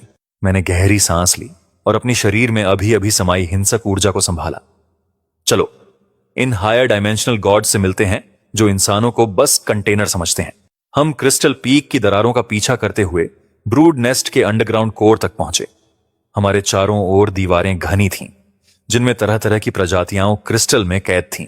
यहां सिर्फ म्यूटेटेड बीस्ट्स नहीं थे, बल्कि ब्रह्मांड के कई अनजान रेसेस भी थे। उन्हें सब ब्रूड नेस्ट्स में बदल दिया गया था। ये घिनौने इंक्यूबेटर्स थे, हायर डिमेंशनल लार्वे को फूटने के लिए। डैड की आंखों में गुस्सा जल रहा था, जैसे वह इस जगह को एक ही वार में तहस नहस करना चाहता हो। अचानक आगे का रास्ता एक विशाल अंडरग्राउंड प्लाजा में खुला और उसके बीच में एक धड़कता हुआ दिल, जो एक छोटे ग्रह जितना बड़ा था, तैर रहा था। यह दिल पूरी तरह पर्पल क्रिस्टल से बना था और हर धड़कन से आसपास की जगह हिल रही थी। और दिल के नीचे नीचे 12 रहस्यमय लोग पर्पल रोब्स में खड़े थे। वे हायर डिमेंशनल पैरासाइट्स थे, इस स्टार सेक्टर के 12 सबसे बड़े हाई प्रीस्ट्स। उनमें से एक लीड हाई प्रीस्ट ने धीरे धीरे सिर घुमाया। उसकी हुड के नीचे एक बदलती हुई नेबुला थी। उसने हमें एक आवाज में बात की जो चारों ओर से आ रही लग रही थी। मूर्ख लो डायमेंशनल क्रिएचर्स, तुम खुद ही हमारे पास आ गए। तुम बड़े बलिदान बनोगे। मैंने ठंडी हंसी के साथ उन्हें बेशर्मी से चिढ़ाया। तुम छिपने वाले पैरासाइट्स, आज मैं तुम्हारे क्रिस्टल कोर हार्ट को अपने ऑरिजिन सीक्वेंस के लिए सीढ़ी बनाऊंगा। और मैंने पहले वार किया। मेरी डार्क ओल्ड ड्रैगन विंग्स की एक ताकतवर किरण की तरह मैं आगे बढ़ा, सीधे लीड हाई प्रीस्ट की ओर। सभी 12 हाई प्रीस्ट्स ने एक साथ अपने क्रिस्टल स्टाफ्स उठाए। उन्होंने कंबाइंड शील्ड बना लिया। मेरा मुट्ठा शील्ड से टकराया, लेकिन केवल हल्की लहरें बनी। शील्ड मेरी उम्मीद से कहीं ज्यादा मजबूत था। यह पूरी तरह से फिजिकल फोर्स को सोख सकता था। हाई प्रीस्ट ने तिरस्कार भरी हंसी दी और कहा, एब्सोल्यूट लॉज के सामने ताकत सिर्फ मजाक है। उनके स्टाफ्स की नोकों पर चमकदार पर्पल रोशनी जली। उसने हम तीनों को निशाना बनाया। 12 खतरनाक हाई डिमेंशनल डिसइंटीग्रेशन रेज एक घातक जाल में बंध गए। ये रेज सीधे एटॉमिक स्तर पर पदार्थ को एलिमेंट्री पार्टिकल्स में पूरी तरह तोड़ सकते थे। डैड का चेहरा डर से पीला हो गया। वह मेरे सामने आने की कोशिश करने लगा, लेकिन मैंने उसे पीछे खींच लिया। मेरी आंखें तुरंत सुनहरी हो गईं। मेरे अंदर ओरिजिन कोर तेजी से घूमने लगा। अगर फिजिकल अटैक्स काम नहीं करते तो मैं हायर डिमेंशनल स्पेशल लॉ से लड़ूंगा। मैंने अचानक अपने हाथों को छाती के सामने मिलाया और जबरदस्ती एक स्पेशियल रिफ्ट खोल दिया। वे 12 घातक डिसइंटीग्रेशन रेज सभी कैओटिक एक्स्ट्रा डिमेंशनल स्पेस में खिंच गए। हाई प्रीस्ट की हंसी अचानक बंद हो गई। उस नेबुला में अविश्वास की एक लहर दौड़ गई। कैसे कोई स्पेशियल फोल्डिंग, जो हाईएस्ट डायमेंशन का कॉस्मिक लॉ है, को कंट्रोल कर सकता है? मैंने उन्हें बात करने का मौका तक नहीं दिया। मैं एक पल में स्पेस पार कर उनके पीछे आ गया। मेरी आग से लिपटी क्लॉज ने 2 हाई प्रीस्ट्स के एनर्जी बॉडीज को सीधे चीर दिया। जिन हाई प्रीस्ट्स को मैंने मारा वे चिल्लाए भी नहीं और तुरंत पर्पल एनर्जी स्लज में बदल गए। उनका कंबाइंड शील्ड तुरंत टूट गया। डैड ने मौका पाते ही सफेद बाघ का रूप धारण किया और छलांग लगाई। उसके मेटल टाइगर क्लॉज ने बाकी प्रीस्ट्स को जैसे मांस की मशीन में पीस दिया। होंगलियन ने भी अपने पल्स लाइट सेबर निकाला और पीछे से सटीक कवरिंग फायर और क्लीन अप किया। बस 2 मिनट में हमने उन 12 ऊंचे हाई प्रीस्ट्स को खत्म कर दिया। मैंने अपनी क्लॉज से बची हुई एनर्जी हटाकर उस विशाल क्रिस्टल हार्ट की ओर बढ़ा। जब तक मैं इसे नष्ट नहीं कर दूंगा, यह पैरासिटिक युद्ध जो अनगिनत लाइट ईयर्स तक फैला है, खत्म नहीं होगा। मैंने अपना दाहिना मुक्का उठाया, जिसमें ओरिजिन सीक्वेंस की पूरी ताकत थी, और वार करने को तैयार हो गया। जैसे ही मैं सोच रहा था कि यह क्रिस्टल हार्ट पूरी तरह टूट जाएगा, अंदर से एक ह्यूमन महिला की चीख आई जो दर्द और निराशा से भरी थी। फिर पर्पल क्रिस्टल की सतह पारदर्शी हो गई और उसके अंदर की आकृति दिखी। वो लिन वान थी, जिसे आधे महीने पहले म्यूटेटेड बीस्ट हॉर्ड ने ह्यूमन बेस्टियन में निगल लिया था। उसका पूरा शरीर पर्पल आईवी ट्यूब्स से ढका था और वो मेरी तरफ लाइफलेस आंखों से देख रही थी। ल्यू युआन, मुझे बचाओ, मुझे पता है मैं गलत थी। कृपया मुझे मत मारो, मैं अभी मरना नहीं चाहती। उसकी कमजोर आवाज हाई डायमेंशनल साइकिक लिंक से सीधे मेरे दिमाग में आई। होंगलियन चौंकी और बोली, ब्रूड मदर ने वास्तव में तुम्हारी पूर्व साथी को इस दिल की आखिरी ढाल बनाया था। डैड ने भी भौहें चढ़ाई और कहा, ये लोग कितने निर्दयी हैं। उन्होंने इस तरह की साइकोलॉजिकल चाल तक अपनाई। मैं क्रिस्टल हार्ट के अंदर उस महिला को देख रहा था जिसके लिए मैंने सब कुछ दिया था, जो कभी इतना गर्वीली थी। अब वो डर से मुड़ी हुई थी और मैं कुछ महसूस नहीं कर पाया। अगर कुछ था तो यह सब थोड़ा हास्यास्पद लगा। मैंने होंगलियन और डैड की तरफ देखा। मेरी आवाज शांत थी, जैसे मैं कोई मामूली बात कह रहा हूं। क्या तुम्हें सच में लगता है कि एक गद्दार की जान जैसे उसकी किसी ऐसे इंसान को डराएगी जो भगवान बनने वाला है? बिना किसी हिचकिचाहट के मैंने अपना मुक्का उठाया और सीधे क्रिस्टल कोर में ठोंक दिया। लिन वान की चीख मेरी पंच की ताकत में तेज लेकिन बेअसर लग रही थी। मैंने उसकी आंखों में जो घृणा और नफरत थी उसे देखा और ठंडी तंज भरी मुस्कान दी। मैं पहले भी कह चुका हूं, तुम मेरी जिंदगी में एक छोटी सी धूल की कण तक नहीं हो। एक जोरदार धमाके के साथ एक भयानक ब्लास्ट ने चांद के पूरे कोर को तोड़ दिया। मेरे ओरिजिन सीक्वेंस में सफेद आग की लपटें उठी जो सब कुछ जला सकती थीं और सीधे क्रिस्टल कोर को चीर गईं।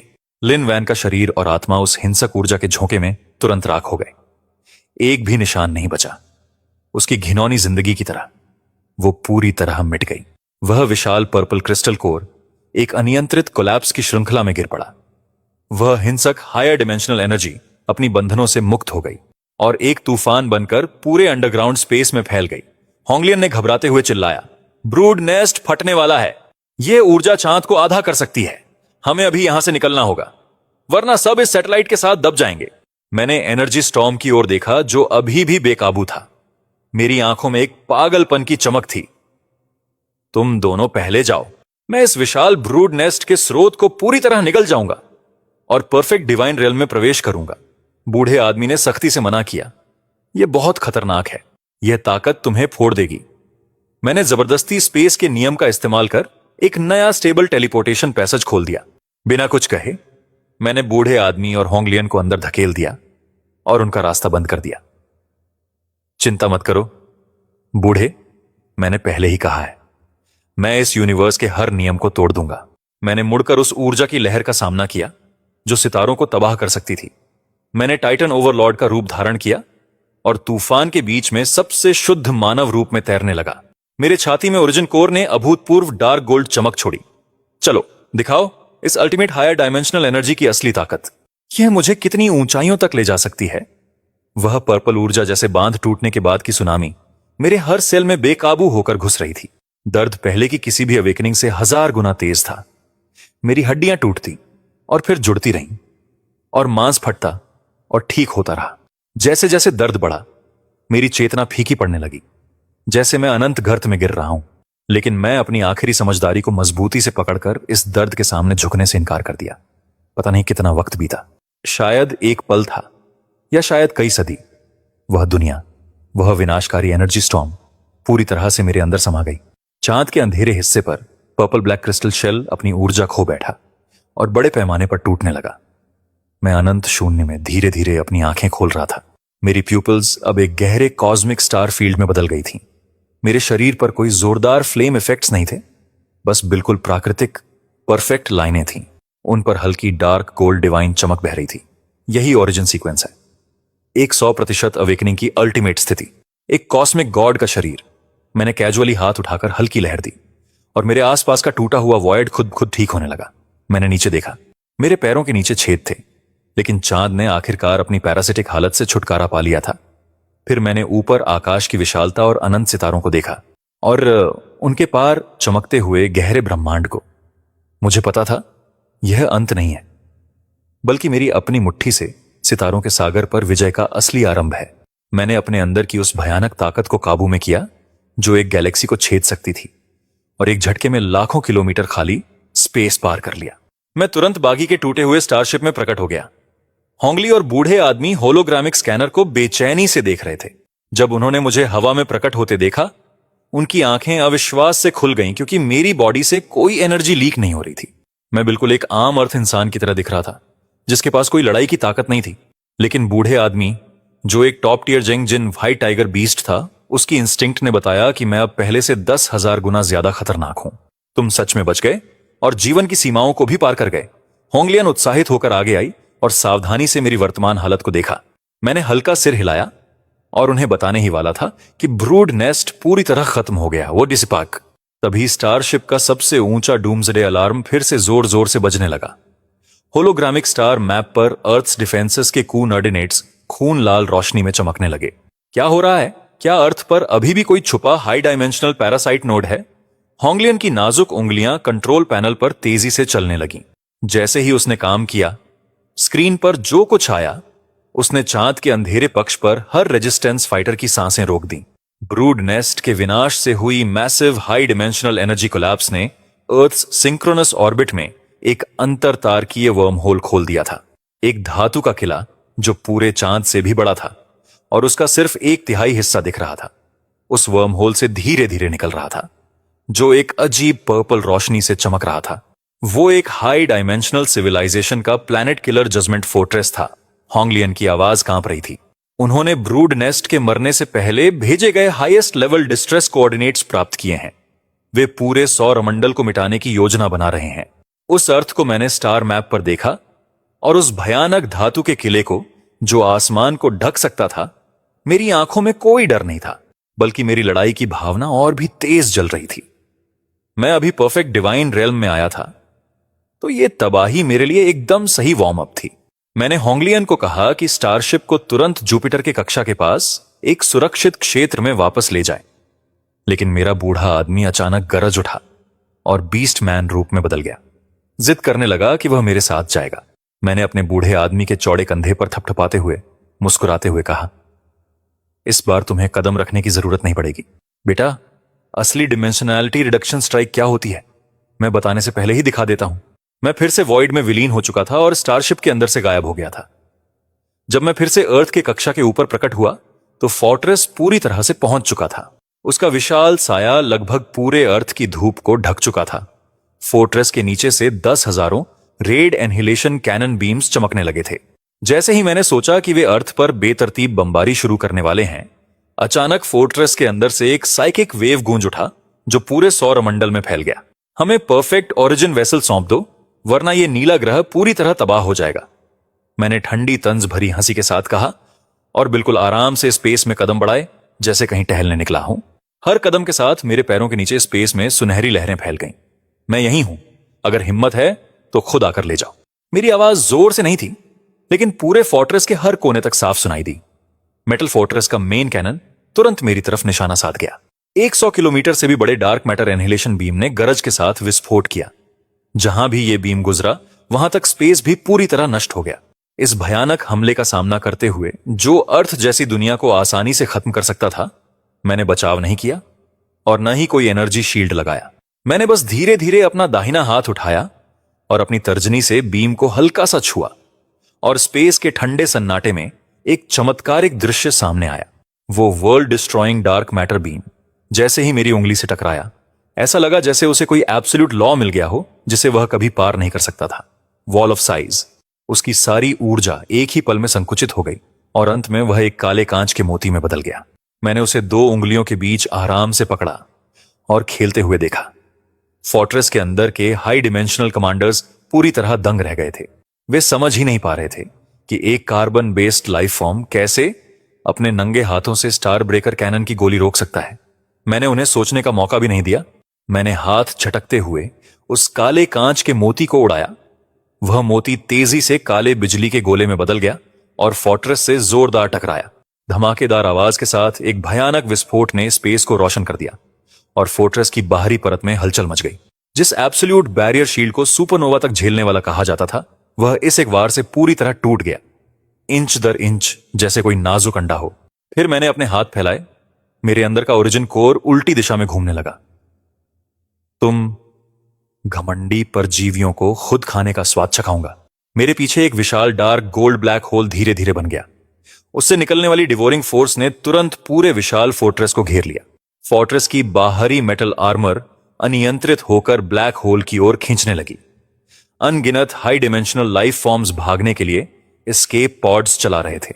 वे ग्रेविटी फील्ड से बाहर निकलने की कोशिश कर रहे थे, लेकिन कॉस्मिक गॉड जैसी एब्सोल्यूट पावर के सामने सब बेकार था। जैसे ही मुझे लगा फोर्ट्रेस पूरी तरह हार मान चुका है, उसके सबसे अंदरूनी कोर से अचानक एक बहुत परिचित ऑरा फूटा। यह उसी तरह की फंडामेंटल फ्लक्चुएशन थी जैसे मेरे अंदर का ओरिजिन सीक्वेंस। दोनों एक ही स्रोत से जुड़े थे। उसके बाद एक तेज सफेद रोशनी में लिपटा हुआ शख्स फोर्ट्रेस की बाहरी दीवार तोड़ता हुआ निकला। उसके हाथ में प्योर ओरिजिन एनर्जी से बना वॉर स्पीयर था, जिसे वह इतनी तेजी से मेरी माथे पर घुसाने लगा कि मुझे खुद खतरा महसूस हुआ। मेरी आंखें तनी। मैंने झुककर वार से बचा और फिर पीछे के हाथ से उसकी भाला पकड़ लिया।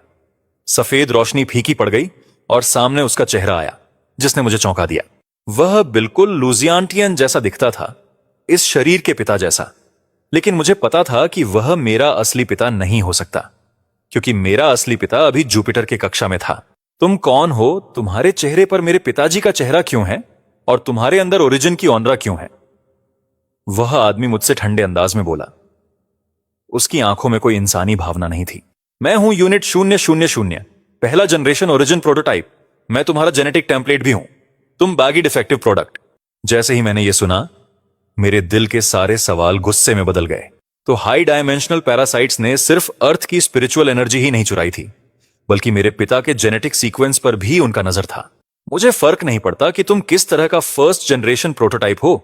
अगर तुम उस चेहरे से मेरे सामने खड़े हो, तो आज मैं तुम्हें और तुम्हारे पीछे वाले मेन ब्रेन को कॉस्मिक डस्ट में तबाह कर दूंगा। मैंने वॉरस्फीयर छोड़ दिया और अपना दाहिना मुक्का डार्क गोल्ड के मीटर की तरह बनाकर उसके सीने पर मारा, लेकिन उसने भी मुक्का मारा। दोनों ओरिजिन की शक्तियां स्पेस में जोरदार टकराईं। अब यह असली देवताओं की भिड़ंत थी। हमारे चारों ओर स्पेस टुकड़ों में टूट गया। हालांकि उसका कॉस्मिक डिवाइन बॉडी मेरे जैसा फ्लॉलेस नहीं था, लेकिन उसके अंदर ओरिजिन एनर्जी अनंत थी, जैसे वह पूरे यूनिवर्स से जुड़ा हो। मैं जल्दी समझ गया कि वह अपनी ताकत खुद से नहीं ले रहा था। वह उस विशाल मेटल फोर्ट्रेस के स्टेलर कोर रिएक्टर से पावर खींच रहा था। अगर तुम इस लड़ाई को थकावट की लड़ाई बनाना चाहते हो, तो मैं तुम्हें वो दूंगा जो तुम चाहते हो, तुम्हारे बिना आत्मा वाले कठपुतली। मैंने अब रोकना बंद कर दिया। मेरे पीछे वाला डार्क ओल्ड ब्लैक होल 10 गुना बड़ा हो गया। मैं केवल फोर्ट्रेस की आर्मर को नहीं निगल रहा था, बल्कि उसकी एनर्जी भी चूस रहा था। आखिरकार उसके मशीन कोर में ओवरलोड का दर्द उसके चेहरे पर दिखा। जैसे ही उसकी हरकतें धीमी हुईं, मैं उसके बिल्कुल पास था। मैंने दोनों हाथ उसके कंधों पर कसकर पकड़ लिए और उसे जोर से मेटल फोर्ट्रेस में घुसा दिया। उस जबरदस्त टक्कर से फोर्ट्रेस की मोटी आउटर शेल में एक बड़ा छेद हो गया। मैं उसके पीछे काला सुनहरा प्रकाश बनकर फोर्ट्रेस के अंदर की गलियारों में घुस गया। मैं इस हायर डायमेंशनल सिविलाइजेशन के स्टार डिस्ट्रॉइंग वेपन को अंदर से पूरी तरह तहस नहस करने वाला था। फोर्ट्रेस के अंदर एक विशाल मैकेनिकल मेज था। अनगिनत नीले चमकते हायर डिमेंशनल कॉम्बैट मशीन्स मच्छरों की तरह मुझे घेरने के लिए बढ़े, लेकिन एब्सोल्यूट डिवाइन पावर के सामने उनकी संख्या बेकार थी। हर मुक्के के साथ मशीनों का विशाल समूह तुरंत धुआं धुआं हो गया। उस परिचित सोर्स ओरा का पीछा करते हुए मैं फोर्ट्रेस के सबसे अंदरूनी हिस्से तक पहुंचा। आखिरकार मैं एक विशाल भव्य मेटल हॉल में पहुंचा। उस हॉल के बीच में पहला जनरेशन प्रोटोटाइप था, जो मेरे पिता के चेहरे वाला था। उसके पीछे एक अजीब पॉलीहेड्रॉन तैर रहा था, जो 9 रंगों की रोशनी से चमक रहा था। वह पॉलीहेड्रॉन लगभग जीवित लग रहा था, लगातार धड़क रहा था और लॉ की शक्ति छोड़ रहा था। प्रोटोटाइप ने अपने मुंह के कोने से गोल्डन ब्लड साफ किया और पॉलीहेड्रॉन की तरफ इशारा करते हुए मुझसे कहा, यह हमारी हायर डिमेंशनल सिविलाइजेशन का सुप्रीम कोर है। यह ओमनिसिएंट और ओमनिपोटेंट कॉस्मिक क्यूब है। जब तक यह क्यूब मौजूद है, मैं अनंत बार पुनर्जन्म ले सकता हूं और मेरी शक्ति दोगुनी होती जाएगी। जैसे ही उसने बात खत्म की, उसका घायल शरीर तुरंत पूरी तरह ठीक हो गया। यहां तक कि उसके चारों ओर का ओरिजिन ऑनरा भी कुछ ही पलों में दोगुना हो गया। मैंने अपनी आंखें थोड़ी तनी और उस कथित ओमनिसिएंट और ओमनिपोटेंट कॉस्मिक क्यूब को घूरा। मैंने कहा, इस दुनिया में कोई इनविंसिबल, ओमनिसिएंट, ओमनिपोटेंट अस्तित्व नहीं होता, और अगर होता भी है तो वो सिर्फ मेरे ये मुक्के ही हैं जो हर कानून को तोड़ सकते हैं। मैंने अचानक दोनों पैर जोर से जमीन में ठोके और पूरे हॉल की मेटल फ्लोर मेरे कदमों के नीचे गहराई से ढंस गई। मैं जैसे एक क्रोधित सुपरनोवा की तरह उस फर्स्ट जनरेशन प्रोटोटाइप की तरफ दौड़ा। उसने गुस्से से दहाड़ लगाई और अपनी बैटल स्पीयर घुमाई। मेरी अनस्टॉपेबल अटैक को रोकने की कोशिश की, पर मेरी पूरी जागृत ओरिजिन पावर के सामने वह कुछ नहीं था। एक ही मुक्के से मैंने उसकी ओरिजिन बैटल स्पीयर तोड़ दी, फिर उसके सीने पर एक जोरदार किक मारी। जैसे ही मुझे लगा कि वह फिर से क्यूब की शक्ति का इस्तेमाल करेगा, मुझे अचानक पीछे से एक बेहद खतरनाक ठंडक महसूस हुई। खाली स्पेस से बिना किसी चेतावनी के सैकड़ों चेन्स फट से निकले। ये चेन्स पूरी तरह 9 रंगों की रोशनी से बने थे और उनमें एक अजेय सीलिंग लॉ था, जिसने मेरे हाथ, पैर और शरीर को हवा में कसकर बांध दिया। मैं पूरी ताकत से लड़ रहा था, लेकिन पाया कि मेरे अंदर की ओरिजिन पावर पूरी तरह दबा दी गई है। वह प्रोटोटाइप, जिसका सीना मैं तोड़ चुका होना चाहिए था, अब अजीब तरह से मुस्कुरा रहा था। उसके सीने का घाव तुरंत भर गया और वह मेरे पास आकर मुझसे दया भरी नजर से बोला, क्या तुम सोचते थे मैं तुम्हारे खिलाफ लड़ रहा हूं? मैं तो सिर्फ समय खरीद रहा था ताकि क्यूब को एक्टिवेट कर सकूं। असली ऑमनिशंस और ऑमनिपोटेंस तुम्हारे शरीर के जेनेटिक कोड को अपनी मर्जी से बदल सकते हैं। उसने अपना हाथ मेरे माथे पर रखा। मुझे लगा जैसे एक भयानक डेटा की लहर मेरे दिमाग में घुस गई हो। वो मेरी सारी यादें और एहसास 10 सालों के अंदर जबरदस्ती मिटाने की कोशिश कर रहा था ताकि मुझे अपनी तरह एक ठंडी, खतरनाक मशीन बना सके। रेगिस्तान में हुई जंग, बूढ़े आदमी की मुस्कान और होंगलियन की उम्मीदें मेरी सोच में तेजी से दौड़ रही थीं। नहीं, मैं कभी भी तुम जैसे घिनौने पैरासाइट्स को जीतने नहीं दूंगा। मैंने अपनी आत्मा की गहराई से एक जोरदार गर्जना निकाली और जबरदस्ती उस सील को तोड़ने की कोशिश की। लेकिन क्यूब के सुप्रीम कॉस्मिक लॉज के दबाव में मेरी लड़ाई बहुत कमजोर लग रही थी। जैसे मैंने अभी अभी डिविनिटी के क्षेत्र को छुआ हो और फिर इस भयानक जगह पर गिर पड़ा। उसी अहम पल मेरे सीने में छुपा ओरिजिन कोर, जो अब तक चुप था, अचानक एक अराजक ग्रे रोशनी से फूट पड़ा जो कॉस्मिक लॉज से पूरी तरह मुक्त थी। उस रोशनी ने जबरदस्त ताकत से मेरे दिमाग में घुस रहे डेटा के सारे झरनों को तुरंत निगल लिया। फिर वो ग्रे शक्ति 9 रंगीन चेन्स के साथ वापस क्यूब की ओर दौड़ी। वो जिसे on L knowing, on L powerful cosmic cube कहा जाता था, डर के मारे कांप उठा। पहला जनरेशन प्रोटोटाइप डर के मारे छोड़कर पीछे हट गया, जैसे उसने कोई शैतान देख लिया हो। यह असंभव था। कैसे तुम्हारे अंदर ऐसा कैओटिक ओरिजिन हो सकता है जो हायर डायमेंशनल लॉज से भी ऊपर हो? मैंने ठंडी हंसी निकाली। मेरे चारों ओर के 9 रंगीन चेन्स ग्रे रोशनी की ताकत से धीरे धीरे टूटने लगे। मैंने पहले भी कहा था, मैं सिर्फ अर्थ की सीमाएं नहीं तोड़ूंगा, मैं इस स्टारी सी के नियमों को अपने पैरों तले कुचल दूंगा।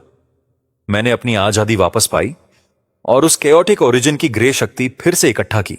कोई दिखावटी चाल नहीं थी, सिर्फ एक सादा, जबरदस्त मुक्का। वो मुक्का स्पेस की दूरी को नजरअंदाज कर सीधे कॉस्मिक क्यूब पर ऐसा भारी प्रहार किया कि पूरा ब्रह्मांड जैसे थम गया। वो 9 रंगीन रोशनी से चमकता पॉलीहेड्रॉन मेरे मुक्के से सचमुच फट गया। प्रोटोटाइप ने एक तेज, हताश चीख निकाली। उसका शरीर क्यूब के साथ साथ गिरने लगा। दरारों से बहती हायर डिमेंशनल एनर्जी की अनगिनत लहरें मेरे ओरिजिन कोर ने लालच से निगल ली। संपूर्ण स्पायर क्लास मेटल फोर्ट्रेस अपनी कोर एनर्जी के सहारे खो बैठा और पूरी तरह टूटने लगा। मैंने उस नकली बूढ़े आदमी की तरफ ध्यान नहीं दिया जो ऐश की ओर मुड़ा और तुरंत मुड़कर भाग गया। यह विशाल चीज फटने वाली थी, इतनी ताकत के साथ कि कई आसपास के ग्रह पूरी तरह तबाह हो सकते थे। मुझे जुपिटर के कक्षा तक पहुंचना था इससे पहले कि यह फट जाए। ओल्ड मैन और होंगलियन के स्टारशिप की रक्षा के लिए मैं एक ग्रे रोशनी की रेखा बनकर टूटते हुए धातु के भूल भुलैया से पूरी रफ्तार से निकल गया। फोर्ट्रेस के पूरी तरह फटने से ठीक 1 सेकंड पहले मैं उसकी मोटी बाहरी कवच से बाहर निकल गया। मेरे पीछे एक भयंकर रोशनी जल रही थी जो 10,000 सूरजों से भी तेज थी। उस फ्लेयर विस्फोट की विशाल शॉकवेव और गैमा रे बर्स्ट पूरे अंतरिक्ष में फैल गई। मैंने एक पल भी नहीं सोचा, तुरंत मुड़ गया और अपनी डिवाइन बॉडी का इस्तेमाल करके पृथ्वी और शॉकवेव के बीच खड़ा हो गया। मैंने हाथ फैलाए और ग्रे केओस शील्ड तुरंत सैकड़ों हजारों किलोमीटर तक फैल गया। सारी जानलेवा ऊर्जा जो पृथ्वी के इकोसिस्टम को तबाह कर सकती थी, जियोस्टेशनरी ऑर्बिट के बाहर ही रोक दी गई।